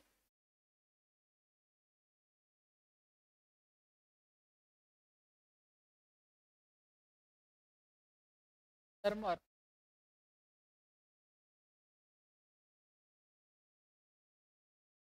डेविसन और जर्मर दो साइंटिस्ट थे। वो लोग, मैंने जैसा कि बताया था, मेटल की सरफेस को स्टडी करना चाह रहे थे। ने क्या किया, कोई एक मेटल लिया, वो फ्लैट कर दिया, वो घिस के और उसकी सरफेस को एकदम पतला कर, फाइन बना दिया, चिकनी बना दी। वो हमें देखने पे, हम उस पे हाथ भी अपना चलाएंगे तो हमें वो स्मूथ सरफेस नजर आएगी, एकदम स्मूथ सरफेस। लेकिन उसकी सरफेस पे फिर भी कुछ लाइंस होंगी, कुछ ब्रेक्स होंगे, कुछ क्रैक्स होंगे। किस टाइप की वो सरफेस है, उसको कौन बता सकता है? वो वह बता सकते हैं जो तो क्रैक्स है उनसे छोटा जिनका साइज है, वो अगर भेजे तो वो उसको देख के बता। जैसे मान लो कोई हमारे लिए हमारे लिए वो सरफेस, अगर मान लो वो सरफेस इस टाइप की, मेटल की टाइप की सरफेस, रफ सरफेस, ये तो नहीं पता चलेगा वो रफ है। लेकिन अगर कोई छोटा पार्टिकल देखूं, उस छोटे पार्टिकल के लिए साइज, इन जो दरारें हैं इनसे अगर छोटी है उस पार्टिकल की, तो वो बता देगा कि हाँ मेरे सामने अभी गड्ढा है, अभी थोड़ी ऊंचाई है, ऐसा बता सकता है। उसके लिए उन्होंने क्या किया, इलेक्ट्रॉन बीम यूज की। इलेक्ट्रॉन बहुत छोटे पार्टिकल है, का मास लगभग 1800 1/1800 times of mass of neutron है, मास ऑफ, ठीक है। तो इलेक्ट्रॉन के मास का 1800 गुना न्यूट्रॉन का मास होता है, या लगभग 2000 गुना। इलेक्ट्रॉन बीम अगर हम यहाँ पे भेजे तो इलेक्ट्रॉन्स यहाँ पे आएंगे, और वो इलेक्ट्रॉन यहाँ से आके कोई सरफेस से यहाँ से टकराएंगे तो ये इधर की तरफ जाएंगे। अगर वो इस सरफेस पे इलेक्ट्रॉन यहाँ पे टकराएंगे तो वो इधर की तरफ जाएंगे।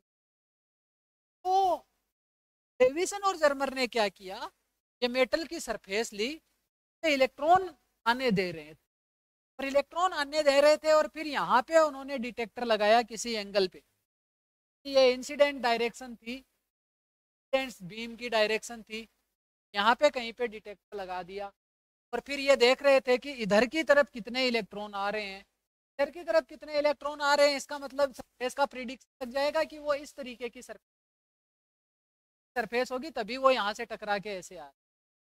अगर उन्होंने डिटेक्टर यहाँ पे लगाया और पता किया कितने इलेक्ट्रॉन भेज रहे थे, और उनमें से कितने इलेक्ट्रॉन इस डायरेक्शन में आ रहे थे, इस डायरेक्शन में कौन सा इलेक्ट्रॉन जाएगा जो इधर ऐसी टाइप की सरफेस टकराएगा, उससे डिटेक्टर पे नंबर ऑफ इलेक्ट्रॉन जब वापस आएंगे रिफ्लेक्ट होके, अलग अलग डायरेक्शन में जाएंगे, तो डिटेक्टर को अलग अलग पोजीशन पे रख के ये पता कर सकते हैं कि कितने इलेक्ट्रॉन वापस इस डायरेक्शन में आ रहे हैं, तो उस वो कैसी सरफेस से टकराए होंगे। तो अगर इस डायरेक्शन में भी इलेक्ट्रॉन आ रहे हैं, इस डायरेक्शन में भी इलेक्ट्रॉन आ रहे हैं, यहाँ पे कम, तो यहाँ वाले इस वाले पोर्शन से टकरा के इधर जाने वाले की प्रोबेबिलिटी बहुत कम होगी, यहाँ से टकरा के इधर जाने वाले की प्रोबेबिलिटी ज़्यादा होगी। तो वाला ऐसा एक एक्सपेरिमेंट डिजाइन करना है। तो नंबर ऑफ इलेक्ट्रॉन देख के हम बता सकते हैं कि उस कंडक्टर की या उस मेटल की सरफेस कैसी। क्लियर हो गई बात? ये एक्सपेरिमेंट ऐसे नहीं हो सकता डिजाइन। इसको डिजाइन करने के लिए का जो सेटअप था, वो सेटअप कैसा था ऐसा देखते हैं, और फिर उस सेटअप में क्या, राइट। यहाँ पे ये मेटल है, मेटल का पीस है, और मेटल के पीस को उन्होंने यहाँ पे एक स्टैंड है, और ये ट्यूब है, कांच की ट्यूब, कांच की ट्यूब यहाँ पे रख दिया है, और इसी ट्यूब के अंदर में डिटेक्टर भी है, डिटेक्टर।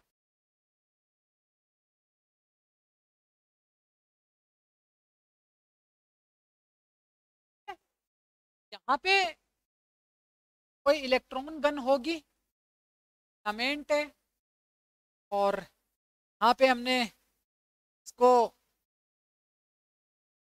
कुछ पोटेंशियल डिफरेंस देंगे। ये इलेक्ट्रॉन गन है, इलेक्ट्रॉन गन को भी सबके अंदर में ले लिया, यहाँ से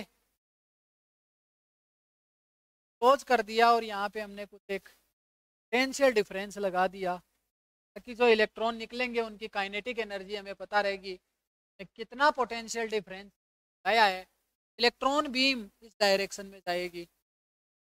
अब देखो, इसको यहाँ पे इस ट्यूब में रखने का मतलब था इसको वैक्यूम क्रिएट करना, और वैक्यूम अगर क्रिएट किया जा रहा है तो एक पंप भी लगाना पड़ेगा।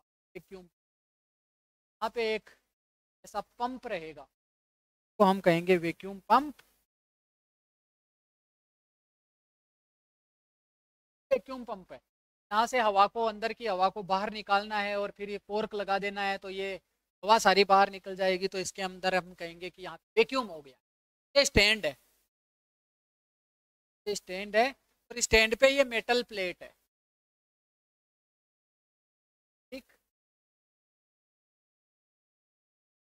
अब इसके अंदर में वैक्यूम कर दिया गया है। वैक्यूम करने से फायदा क्या हुआ? वैक्यूम नहीं करते तो क्या होता? अगर वैक्यूम करते, यहाँ पे सरफेस में जो पार्टिकल्स है, एयर पार्टिकल्स स्पेस में से ये इलेक्ट्रॉन टकरा जाते और वो डिटेक्टर पे आ जाते। तो केवल उन इलेक्ट्रॉन्स को स्टडी करना है इस डिटेक्टर में जो इलेक्ट्रॉन सरफेस से टकरा के इस डायरेक्शन में आ रहे थे। सरफेस से टकराने के बाद, अगर सरफेस से टकराने के बाद डिटेक्टर पे आ रहे हैं, तब हम ये कहेंगे कि वो सरफेस से टकरा के आ रहे हैं, तो सरफेस की मॉर्फोलॉजी कैसी, सरफेस का स्ट्रक्चर कैसा होगा, तब उस सरफेस को डिटरमाइन किया जा सकता है। ये एक एक्सपेरिमेंटल सेटअप था। डेविसन और जर्मर इस एक्सपेरिमेंट को परफॉर्म कर रहे थे, और इस एक्सपेरिमेंट में एक गड़बड़ हो गई चलते चलते, और वो गड़बड़ क्या थी कि इसका वैक्यूम लीक हो गया। क्या हुआ? वैक्यूम लीक कर गया।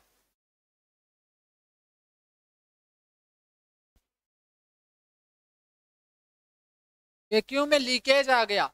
अगर वैक्यूम में लीकेज आ गया तो क्या होगा? इसके अंदर में एयर चली, एयर चली गई तो ये जो मेटल है ऑक्सीडाइज हो गया। मेटल क्या हुआ? ऑक्सीडाइज हो गया। तो अब ये एक्सपेरिमेंट का जो उद्देश्य था वो पूरा नहीं हो सकता है जब तक उस मेटल को उस मेटल पे ऑक्सीजन की जो लेयर है, ऑक्साइड की लेयर है, उस लेयर को नहीं हटाएंगे तब तक हम मेटल की सरफेस को नहीं स्टडी कर पाएंगे। फिर तो मेटल ऑक्साइड की लेयर हो जाएगी वो। तो मेटल ऑक्साइड की लेयर को स्टडी नहीं करना था। जो एम था मेटल की सरफेस कैसी है ये पता लगाना था। ने क्या किया? मेटल को निकाला, मेटल को बाहर निकाल के जो सबसे पहले इसकी ऑक्साइड लेयर को हटाने के लिए उसको टेम्परेचर दिया गया, हाई टेम्परेचर में रखा गया, ठीक है। और जब ये मेल्टिंग पॉइंट के आसपास पहुंच गया था तो ये मेटल ऑक्साइड की लेयर वहां से हट गई थी। इसके बाद इसको धीरे धीरे वापस ठंडा किया गया, सैंपल को रिप्रिपेयर किया गया, और ठंडा करने के बाद तो वापस को पेपर पे घिसा गया। जैसे हम रेजमाल जिसको बोलते हैं, वैसे पेपर, अलग अलग साइज के रेजमाल होते हैं जिसमें दाने भी बारीक बारीक, बिल्कुल बारीक बारीक होंगे, तो एकदम क्लीन करके देगा मेटल की सरफेस। मोटे दाने क्या करते हैं? पहले उसको फ्लैट करने के लिए मोटे दानों वाले एमरी पेपर पे उसको करते हैं, उसके बाद बारीक बारीक दानों पे उसकी घिसाई की जाती है और हमें एकदम फ्लैट सरफेस मिल जाती है। तो जब उसको प्रोसेस कर दिया गया, प्रोसेस करने के बाद क्या हुआ कि मेटल की सरफेस एकदम फ्लैट हो गई, और उसको वापस इस एक्सपेरिमेंट में रखा गया, इस सेटअप में रखा गया। और इस एक्सपेरिमेंटल सेटअप में रखने के बाद के जो रिजल्ट थे वो रिजल्ट सरप्राइजिंग रिजल्ट थे।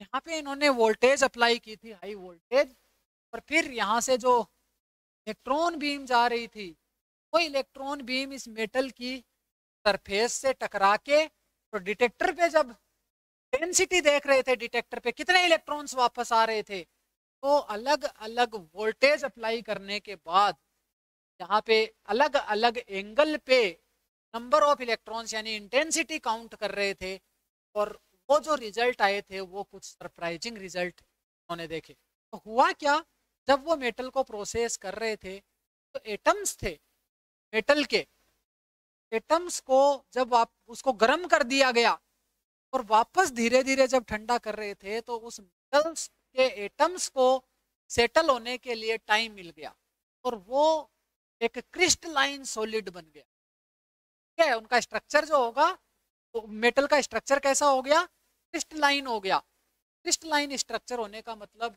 एटम्स कुछ स्पेसिफिक पीरियोडिक फैशन में अरेंज हो गए और पीरियोडिक स्ट्रक्चर उस मेटल का हो गया। पीरियोडिक स्ट्रक्चर होने की वजह से यहाँ पे जब वोल्टेज अप्लाई की, इलेक्ट्रॉन बीम यहाँ से निकली और उस इलेक्ट्रॉन बीम की kinetic energy e times v थी, वोल्टेज यहाँ पे अप्लाई की तो काइनेटिक एनर्जी हमें पता है। काइनेटिक एनर्जी का इलेक्ट्रॉन अगर इस मेटल के साथ आ रहा था, नए एंगल पे इंटेंसिटी मिली और इस डिटेक्टर की पोजीशन को चेंज कर करके हमने एंगल चेंज किया और अलग अलग एंगल पे इंटेंसिटी हम देख रहे थे। इसी एंगल पे कोई इंटेंसिटी नहीं मिल रही थी, एंगल पे बढ़िया इंटेंसिटी मिल रही थी, और फिर उसका एक डेटा तैयार किया गया और ये रिजल्ट काफी सरप्राइजिंग रिजल्ट था। जो वोल्टेज यहाँ पे अप्लाई की गई E इंटू वी, क्योंकि इलेक्ट्रॉन हम चार्ज पार्टिकल भेज रहे हैं तो इस इलेक्ट्रॉन वोल्ट ये इसकी काइनेटिक एनर्जी होगी। ओके, ये काइनेटिक एनर्जी का इलेक्ट्रॉन अगर जा रहा है तो हमें पता है जो वेवलेंथ हम द ब्रोगली वेवलेंथ अगर उसकी कैलकुलेट करें, द ब्रोगली वेवलेंथ हम कहते हैं वो द ब्रोगली वेवलेंथ इसकी आएगी h upon under root 2 mass of electron E time voltage, है ना। ठीक, ये द ब्रोगली वेवलेंथ कैलकुलेट की गई। सरप्राइजिंग रिजल्ट ये देखा कि किसी खास खास एंगल पे जनरली 54 वोल्ट इन्होंने लिया था। तो मेन एक्सपेरिमेंटल रिजल्ट में बता रहा हूं 54 वोल्ट उन्होंने वोल्टेज अप्लाई की यहाँ पे V इक्वल टू 54 वोल्ट। एक रिजल्ट में तुम्हें बता रहा हूं, इनमें एक रिजल्ट में तुम्हें बता रहा हूं V इक्वल टू 54 वोल्ट। ये वोल्टेज जब अप्लाई की तो डिटेक्टर को 50 degree theta equal to 50 degree, और ये थीटा किससे मेजर किया जा रहा है, थीटा मेजर किया जा रहा है इंसिडेंट लाइट, जो इंसिडेंट लाइन है उसके साथ बनाया, ये थीटा है। इस थीटा इक्वल टू 50 डिग्री पे और V equal to 54 volt apply किया, तब इंटेंसिटी कुछ सी नजर आ रही थी और उसका जो ग्राफ था इंटेंसिटी का, यानी पीक नजर आ रही थी इंटेंसिटी की, ये तुम्हारे पास इस डायरेक्शन में ऐसे पीक नजर आ रही थी। ठीक है, इस टाइप की, और ये पीक कितने थीटा पे, 50 डिग्री पे। ठीक है, और अलग अलग वोल्टेज के साथ इसको देखा गया तो थीटा इक्वल टू 50 पे ये पीक है, वो पीक बहुत अच्छी, तो पीक है उसकी इंटेंसिटी अच्छी खासी मिल रही थी। ओके, तो ये रिजल्ट काफी सरप्राइजिंग रिजल्ट था, पहले ऐसा नहीं हो रहा था। जब एक्सपेरिमेंट उन्होंने शुरू किया था तब ऐसा कुछ नहीं दिख रहा था। ये किस वजह से हुआ, ये उस वजह से हुआ जब मेटल को प्रोसेस किया गया टेम्परेचर देके और उसको वापस ठंडा किया गया तो एटम्स को सेटल होने के लिए टाइम मिला और सारे के सारे पार्टिकल्स क्रिस्टलाइन फॉर्म में जमा हो गए और ये क्रिस्टलाइन सॉलिड बन गया। तब यहां से तुम ये V और थीटा तुम्हें पता चल गया, और फिर एक्सरे डिफ्रैक्शन से इस मेटल का, जो मेटल उन्होंने यूज किया था, एक्सरे डिफ्रैक्शन अगर उसका देखें तो एक्सरे डिफ्रैक्शन के लिए डिफ्रैक्शन की जो इक्वेशन होती है वो होती है 2D sin थीटा जी इक्वल टू एन लेमदा।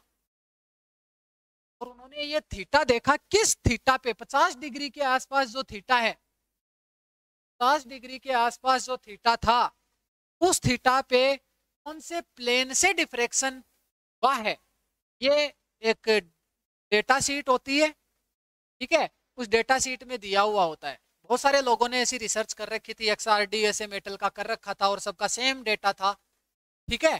तो उसमें एक लिस्ट बनाता है ये सारा मतलब पूरा वर्ल्ड की एक कम्युनिटी होती है, ठीक है।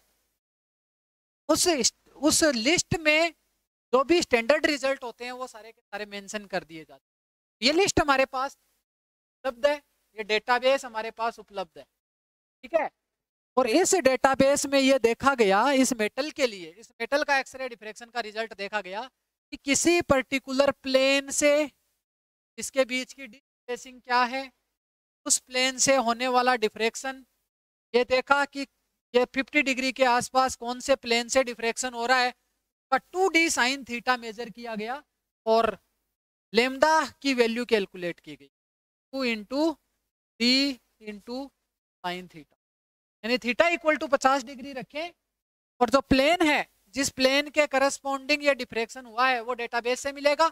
इस प्लेन पे डी इंटरप्लेनर स्पेसिंग क्या है इस मेटल के लिए वो कैलकुलेट कर ली, वो पता चल गई, और 2D साइन थीटा की वैल्यू कैलकुलेट करके लेमदा पता किया गया, ये लेमदा पता किया गया। यानी कौन सी वेवलेंथ की एक्सरे उस सैंपल पे गिराई गई, वो वेवलेंथ कैलकुलेट की गई, वो पता चल गई, वो तो डेटाबेस से पता चल गई। तब यहाँ पे ये angle theta equal to 50 degree है और V इक्वल टू 54 वोल्ट है,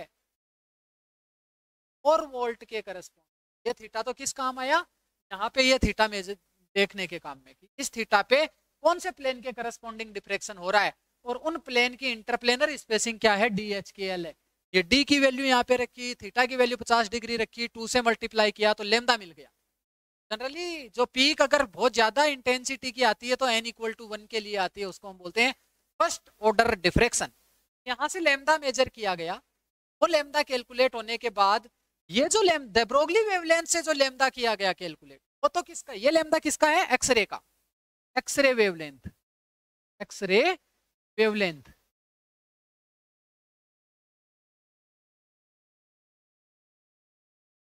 ये जो लेमदा है एक्सरे का लेमदा है, तो उस सैंपल का वो जो मेटल था उसका एक्सरे डिफ्रेक्शन लिया जाता है, तो एक्सरे कौन सी वेवलेंथ का यूज किया वो हमने निकाली डेटाबेस से, और यहां से इस फॉर्मूले में वोल्टेज की वैल्यू रखी 54 वोल्ट, E इलेक्ट्रॉन का मास है, M इलेक्ट्रॉन का मास है, E इलेक्ट्रॉन का चार्ज है। यहां से देखो वापस कैलकुलेट करें लेमदा डी, लेमदा डी कितना आ जाएगा, काश HC से ऊपर नीचे, C से ऊपर नीचे मल्टीप्लाई डिवाइड कर दोगे तो ये आ जाएगा 2 into M into C square, M into C square, rest mass energy of electron की, इंटू EV टू EV।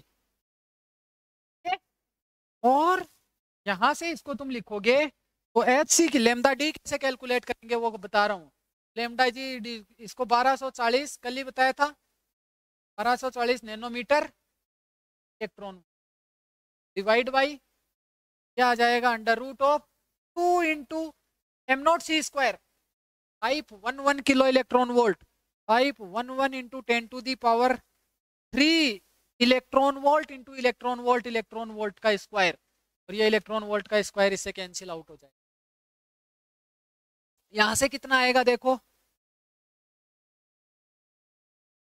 इसको तुम lambda D is equal to कितना लिखोगे, lambda D is equal to 1240 nanometre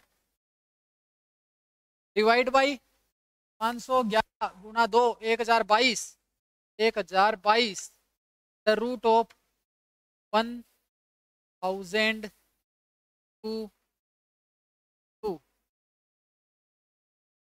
और इंटू, और इसको 0.2 कर देता हूं मैं, 102.2 10 की पावर 4 इंटू यानी 10 स्क्वायर यहाँ पे आ जाएगा। उसे इसको डिवाइड कर देंगे, उसे इसको डिवाइड कर देंगे तो ये 12.40 आ जाएगा, और ये लगभग 10 है, ये लगभग 10 है, 10 का डिवाइड करेंगे तो 1.24 लगभग लगभग, lambda D is nearly equal to.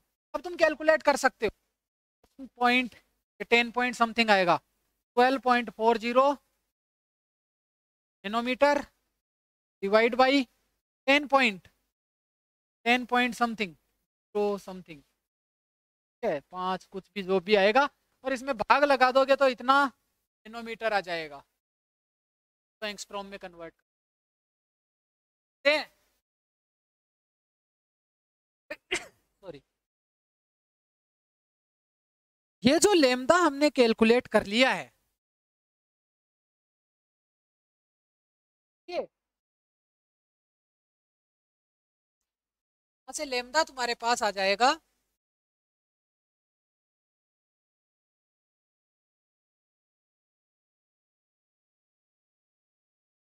और इस लेमदा, ये लेमदा यहां से आया था एक्सरे का वेवलेंथ, एक्सरे वेवलेंथ और ये लेमदा कंपेरेबल थे, लगभग बराबर थे, ऑलमोस्ट इक्वल।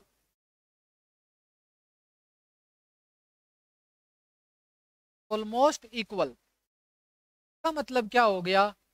का मतलब ये हो गया कि दे ब्रोगली की जो हाइपोथेसिस थी वो सही है। यानी यहाँ पे एक्सपेरिमेंट में हमने इलेक्ट्रॉन की बीम यहाँ पे डाली और इस इलेक्ट्रॉन की बीम का पोटेंशियल इतना कर दिया कि उसकी वेवलेंथ कितनी हो गई, इतनी हो गई।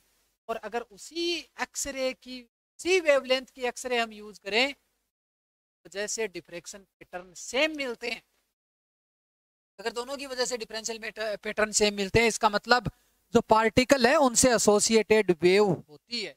ये तो हो गया था। ये डेविसर जर्मर का एक्सपेरिमेंट था जिसमें ये एक्सपेरिमेंटल डेटा था, वो इंपॉर्टेंट है। अगर कहीं छोटे मोटे एग्जाम में पूछ ले तो थीटा इक्वल टू लगभग 50 डिग्री के आसपास, और जब उन्होंने पोटेंशियल 54 वोल्ट यूज किया तो इस टाइप का रिजल्ट उन्हें देखने को मिला। ये बहुत इंपॉर्टेंट था और यहाँ से दे ब्रोगली की हाइपोथेसिस का ज्ञापन हुआ, तो उसको थ्योरेटिकल एक्सपेरिमेंटल सपोर्ट मिला कि ऐसा एक्सपेरिमेंट से प्राप्त किया जा सकता। थ्योरी उन्होंने दी थी, कल्पना उन्होंने की थी, की पूरी थीसिस सी से रिलेटेड, सी इक्वेशन के सेंटर्ड थी। और ये क्वांटम मैकेनिक्स में ये इक्वेशन बहुत ही बड़ा योगदान रखती है और इस इक्वेशन की वजह से आज हम इलेक्ट्रॉन माइक्रोस्कोपी बना सके हैं, स्कैनिंग इलेक्ट्रॉन माइक्रोस्कोपी और ट्रांसमिशन इलेक्ट्रॉन माइक्रोस्कोपी, जो कि सर्च के एरिया में बहुत ही बड़े इंस्ट्रूमेंट्स हैं, जिनकी वजह से हम एटम्स को भी देख पाते हैं। ऐसे इंस्ट्रूमेंट इस इक्वेशन की वजह से हमें मिल पाए हैं। तो डेविसन और जर्मर को इसके लिए नोबेल प्राइज दिया। ठीक है, उनका ये जो काम था सारा का सारा दे ब्रोगली का था, लेकिन ये एक्सीडेंटली का सत्यापन किया डेविसन और जर्मर ने। इनके पैरेलल में एक ग्रुप और था, उनको भी नोबेल प्राइज इनके साथ में मिला था। वो स्पेसिफिकली इसी काम में लगे हुए थे, स्पेसिफिकली इसी काम में लगे होने का मतलब द ब्रोगली हाइपोथेसिस को एक्सपेरिमेंटल सपोर्ट देने के लिए लगे हुए थे, और उन्होंने भी ऐसा ही कुछ एक्सपेरिमेंट डिजाइन किया था और उससे उन्होंने सफलता हासिल की। तो भी डेविसन और जर्मर के साथ, डेविसन और जर्मर का काम था वो कुछ अलग था, कर कुछ और रहे थे, हो कुछ और गया था। ठीक है, तो नोबेल प्राइज इन सबको मिलके दिया गया था, मिला के दोनों ग्रुप को एक साथ मिला था। ये इसकी कहानी थी डेविसन जर्मर एक्सपेरिमेंट की, तो इसके बारे में भी पता होना जरूरी है और काफी इंटरेस्टिंग स्टोरी थी। ओके, चलो भाई।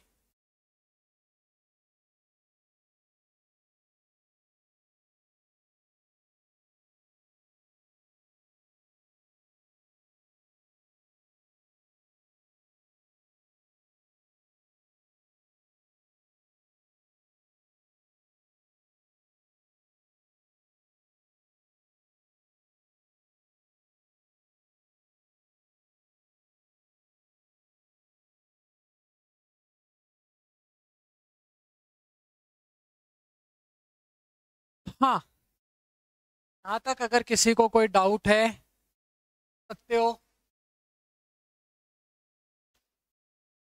इसके बाद अब ये जो घटना हुई के बाद लोगों को ये तो उन्होंने कहा कि ठीक है, पार्टिकल से एसोसिएटेड वेव होती है, ये तो एक्सपेरिमेंट से प्रूव हो चुका था।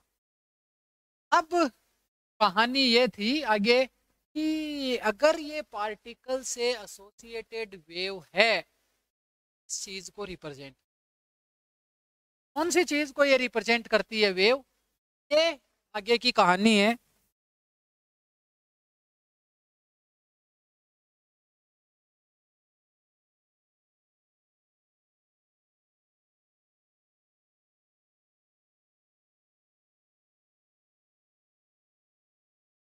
अब कवायद शुरू हो गई, आगे की रिसर्च इसमें, आगे की लिए स्कोप ये आ गया कि द ब्रोगली वेवलेंथ, कोई भी मैटर पार्टिकल है उससे एसोसिएटेड उसकी वेव होती है, ये तो तय हो चुका था, डेविसन जर्मर एक्सपेरिमेंट से ये तय हो चुका था।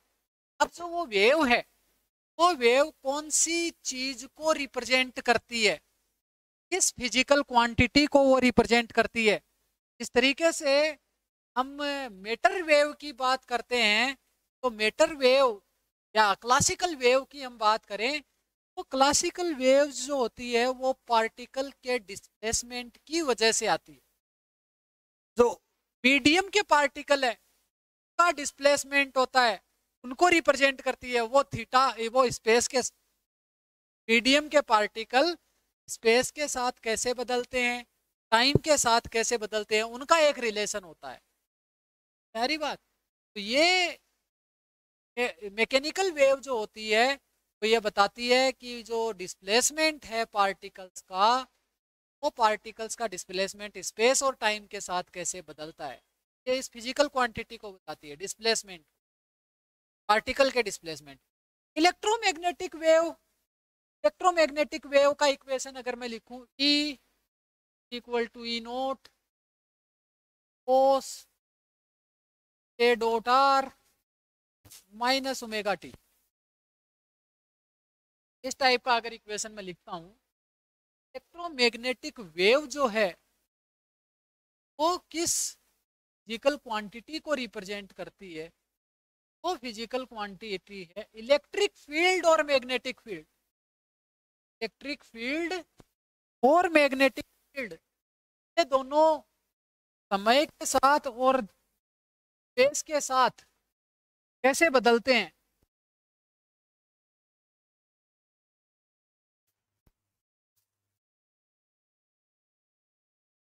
इलेक्ट्रिक फील्ड और मैग्नेटिक फील्ड समय के साथ और स्पेस के साथ कैसे बदलते हैं, इसको बताती है इलेक्ट्रोमैग्नेटिक वेव। ठीक है, और उनका इक्वेशन ये है, स्पेस के साथ कैसा रिलेशन है और टाइम के साथ कैसा रिलेशन है, ईएम वेव हमें।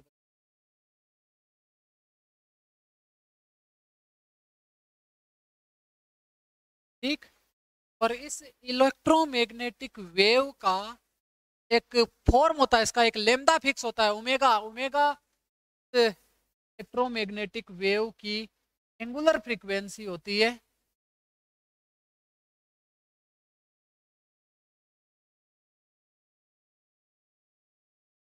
फ्रीक्वेंसी होती है, और इस ओमेगा को हम फ्रीक्वेंसी की टर्म में लिख सकते हैं 2 पाई न्यू, पाई न्यू। ये तुम्हारे पास न्यू है, वो फ्रीक्वेंसी ऑफ वेव है।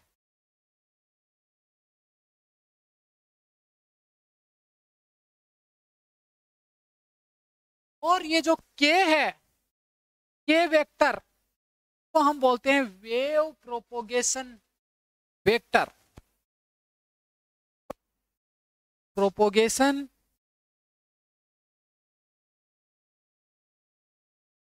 वेक्टर,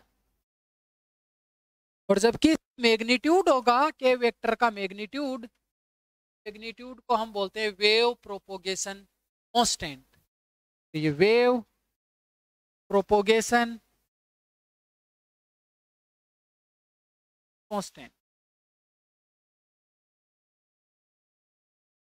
ठीक, और ये जो न्यू है फ्रीक्वेंसी ऑफ वेव है, तो उस वेव की एनर्जी अगर हम दें तो वो h टाइम्स के बराबर होगी, और इसको अगर वेवलेंथ की टर्म में लिखें, h is c upon lambda.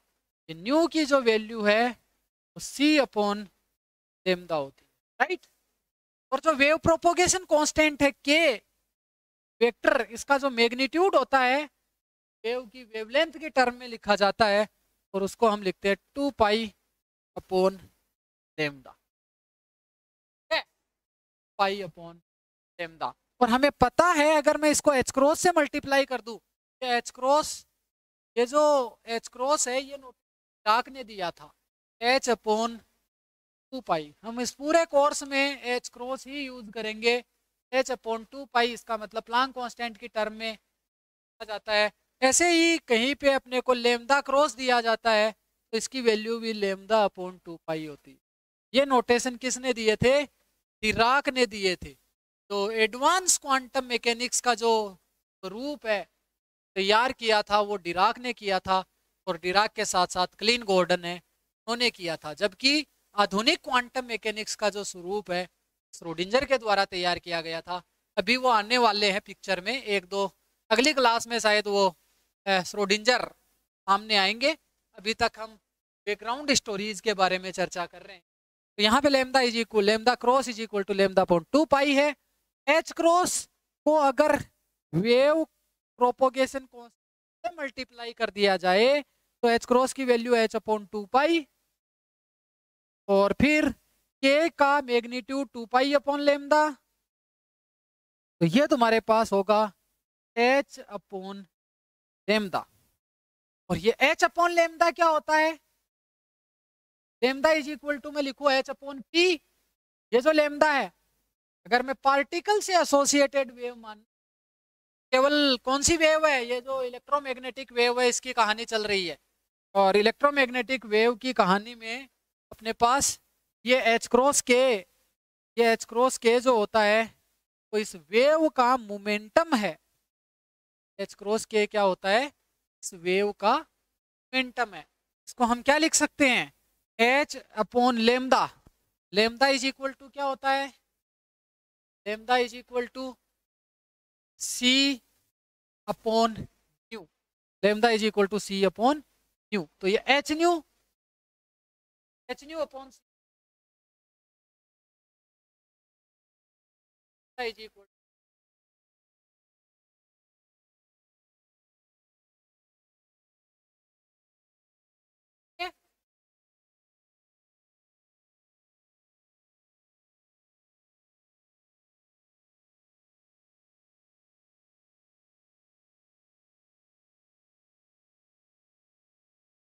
ये तुम्हारे पास तो एक बार नोट कर लो, बाद आगे का डिस्कस। तो ई है, ई तुम्हारे पास इस रिलेशन से दिया जाएगा, और पी तुम्हारे पास तो इलेक्ट्रोमैग्नेटिक वेव है उसके लिए पार्टिकल जो फोटोन है उसका मोमेंटम पी है, और वेव की वेवलेंथ लेमदा है। यहाँ पे एनर्जी पार्टिकल की है, ये लेमदा वेव का वेवलेंथ है। ये इक्वेशन मैंने तुम्हें बताया था। ये पार्टिकल और वेव दोनों नेचर जो लाइट के होते हैं, लाइट भी इलेक्ट्रोमैग्नेटिक वेव ही है ना, दोनों नेचर के बीच में एक ब्रिज का काम करती है ये इक्वेशन, एक सेतु का काम करती है। तो इलेक्ट्रोमैग्नेटिक वेव जो होती है वो तो रिप्रेजेंट करती है इलेक्ट्रिक फील्ड और मैग्नेटिक फील्ड का टाइम और स्पेस के साथ वेरिएशन को रिप्रेजेंट करती है। तो अब क्वेश्चन ये था, जो पार्टिकल्स है और इस वेव का जो इक्वेशन हम लिखते हैं, इस वेव का इक्वेशन कैसे लिखते हैं उसको भी देख लो। तो मैं इसको यहाँ पे थोड़ा सा मिटा देता हूँ, ये कहानी में पता ही है, यहाँ से थोड़ा सा मिटाते हैं। तो ये वेव का इक्वेशन है। हम जनरली वेव का इक्वेशन ये भी हो सकता है, अगर मैं कोस की जगह साइन कर दूं वो भी हो सकता है। अगर e to the power iota K X, E equal to E zero E to the power iota K x minus omega T लिखूं, e equal to E zero E to the power minus iota K x minus omega T लिख दूं, सारे equation valid है इस wave के।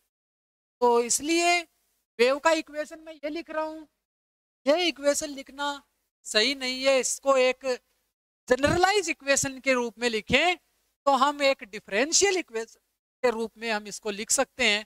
और वो differential equation के रूप में अगर इसको लिख दिया तो फिर उस डिफरेंशियल इक्वेशन का जो भी सॉल्यूशन होगा तो सारी की सारी इक्वेशन हम कहेंगे वेव की इक्वेशन होती है। तो डिफरेंशियल इक्वेशन में इसको कैसे लिख सकते हैं उसको देखने की कोशिश करें।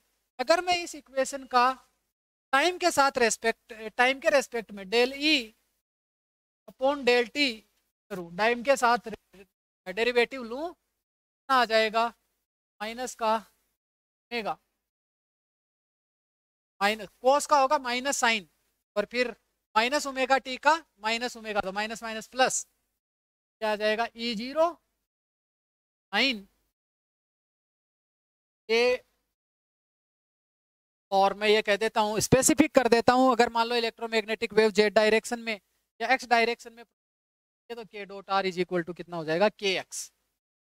के डॉट आर कितना हो गया के एक्स। मैंने कह दिया कि wave is propagating in x direction, specific किया, ठीक है। और के एक्स माइनस ओमेगा टी ये हो जाएगा, और फिर del two e on del T two अगर मैं करूं की वैल्यू मेरे पास कितनी आ जाएगी, तो दोबारा से डेरिवेटिव करेंगे तो साइन का हो जाएगा कोस, तो ये माइनस का ओमेगा स्क्वायर और ई nought cos k x minus omega t. ये डेल टू ई अपॉन डेल टी टू अगर मैं कर रहा हूं, माइनस का ओमेगा स्क्वायर इंटू ई आ गया, माइनस का ओमेगा स्क्वायर, इसको इक्वेशन नंबर 1 कह दो। दूसरा अगर हम देखें, और इसको इक्वेशन नंबर 1 नहीं कहेंगे तो थोड़ा सा और मॉडिफाई करते हैं। यहाँ पे मैं लिख देता हूँ माइनस का 1 अपॉन ओमेगा स्क्वायर और del two E upon del T two is equal to E, इसको इक्वेशन नंबर 1 मैंने। अब दोबारा से इसी इक्वेशन का स्पेस के रेस्पेक्ट में डेरिवेटिव करता हूँ, del e upon del x, तो कितना आ जाएगा माइनस का के जीरो और sine k x minus omega t, और डेल टू ई अपॉन डेल एक्स टू कर दिया, वापस साइन का क्या आ जाएगा कोस, और के और आ जाएगा माइनस का square e zero k x minus omega t आ जाएगा। और यहां से तुम इसको डेल टू ई अपॉन डेल एक्स टू करते हो तो आ जाएगी माइनस का के स्क्वायर इनटू ई। और यहां से ई लिखना चाहें, ई की वैल्यू कितनी आ जाएगी माइनस का 1 अपॉन के square upon del x two, right. ये इक्वेशन नंबर 2। इक्वेशन नंबर 1 और 2 में ई की वैल्यू ये है और 2 में ई की वैल्यू ये है, तो लेफ्ट ये वाला साइड ये वाले साइड के बराबर है, तो ये साइड इस साइड के बराबर होगा। यहां से तुम इसको लिख सकते हो, माइनस से माइनस कट हो जाएगा, 1 अपॉन के square del two E upon del x two is equal to 1 upon omega square और डेल टू ई अपॉन डेल टी टू, ऐसा मिलेगा, ओके। और यहां से के स्क्वायर ऊपर आ जाएगा, यहां से डेल टू ई अपॉन डेल एक्स टू बराबर K square upon omega square, K square upon omega square is 1 upon V is equal to omega by K होता है, omega by K is equal to V, omega square upon के square is equal to V square, और उसका उल्टा 1 upon v square, तो ये 1 upon v square हो गया, और डेल टू ई अपॉन डेल टी टू। ये जो इक्वेशन है तो इस वेव का इक्वेशन होगा, वो इस वेव का इक्वेशन होगा, जो वेव इलेक्ट्रोमैग्नेटिक वेव है। कोई भी फंक्शन मैं ई की जगह अब जनरलाइज करके लिख दूं इसको, और जनरलाइज करके इसको मैं लिखूं डेल टू एफ, और जनरलाइज करके लिखूं मोर जनरलाइज 3 डायमेंशन के लिए del two upon del x two को मैं लिख सकता हूं del square f equal to 1 upon v square del two f upon del t square. कोई भी function, any function satisfy this equation is represented as a wave. Second order differential equation in space, second order differential equation in time है। इस equation को हम बोलते हैं general wave equation. ठीक है, यहां तक any function F satisfy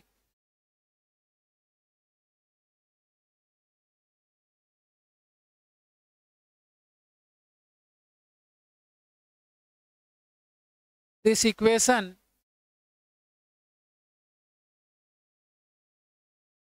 is known as wave।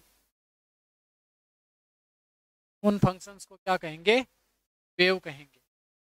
जो भी इक्वेशन इस जो भी फंक्शन इस इक्वेशन को सेटिस्फाई करेंगे तो क्या होंगे? वेव होंगे। वो एफ वेव हो जाएगी, वेव को रिप्रेजेंट करेंगे। अब कोस, ये जो इक्वेशंस मैंने दी हुई है, ये इक्वेशन इस इक्वेशन को, ये इक्वेशन इस ये फंक्शंस इन इक्वेशन को सेटिस्फाई करते हैं। ये वेव का इक्वेशन है। यहाँ तक की कहानी सबको समझ में आनी चाहिए, बहुत ही अच्छे से इसको पढ़ना समझना। और अगली क्लास में हम इस क्वांटम मैकेनिक्स को आधुनिक स्वरूप में लेकर आने वाले विद्वान साइंटिस्ट श्रोडिंजर के बारे में डिस्कस करने वाले हैं। तो ये जो वेव है, पार्टिकल से एसोसिएटेड वेव, इसके बारे में चर्चा चल रही है। वो कौन सी फिजिकल क्वांटिटी को, जैसे मैंने बताया मैकेनिकल वेव पार्टिकल का डिस्प्लेसमेंट स्पेस और टाइम के साथ कैसे होता है, इसमें एक रिलेशन को रिप्रेजेंट करती है। जबकि इलेक्ट्रोमैग्नेटिक वेव स्पेस और समय के साथ इलेक्ट्रिक फील्ड और मैग्नेटिक फील्ड का वेरिएशन कैसा है उसको रिप्रेजेंट करती है। और अब अगर मैं आगे तुमसे कि ये जो पार्टिकल से एसोसिएटेड वेव है, जिसका सत्यापन, प्रायोगिक सत्यापन हो चुका है, डेविसन जर्मर ने इलेक्ट्रॉन वेव के बारे में बता दिया है कि इलेक्ट्रॉन एक वेव की तरह भी काम करते हैं। और उसका एक्सपेरिमेंटल वेरिफिकेशन उन्होंने किया। ये तो तय हो चुका है कि पार्टिकल से एसोसिएटेड वेव होती है। वो वेव किस फिजिकल क्वांटिटी को रिप्रेजेंट करती है, ये अब तुम लोगों को, ठीक है? तो तुम्हारे लिए ये टास्क है। अगली क्लास में हम शुरू करते ही इन्हीं को डिस्कस करेंगे। और आज हम अपनी क्लास को यहीं, ओके, ठीक है, डन।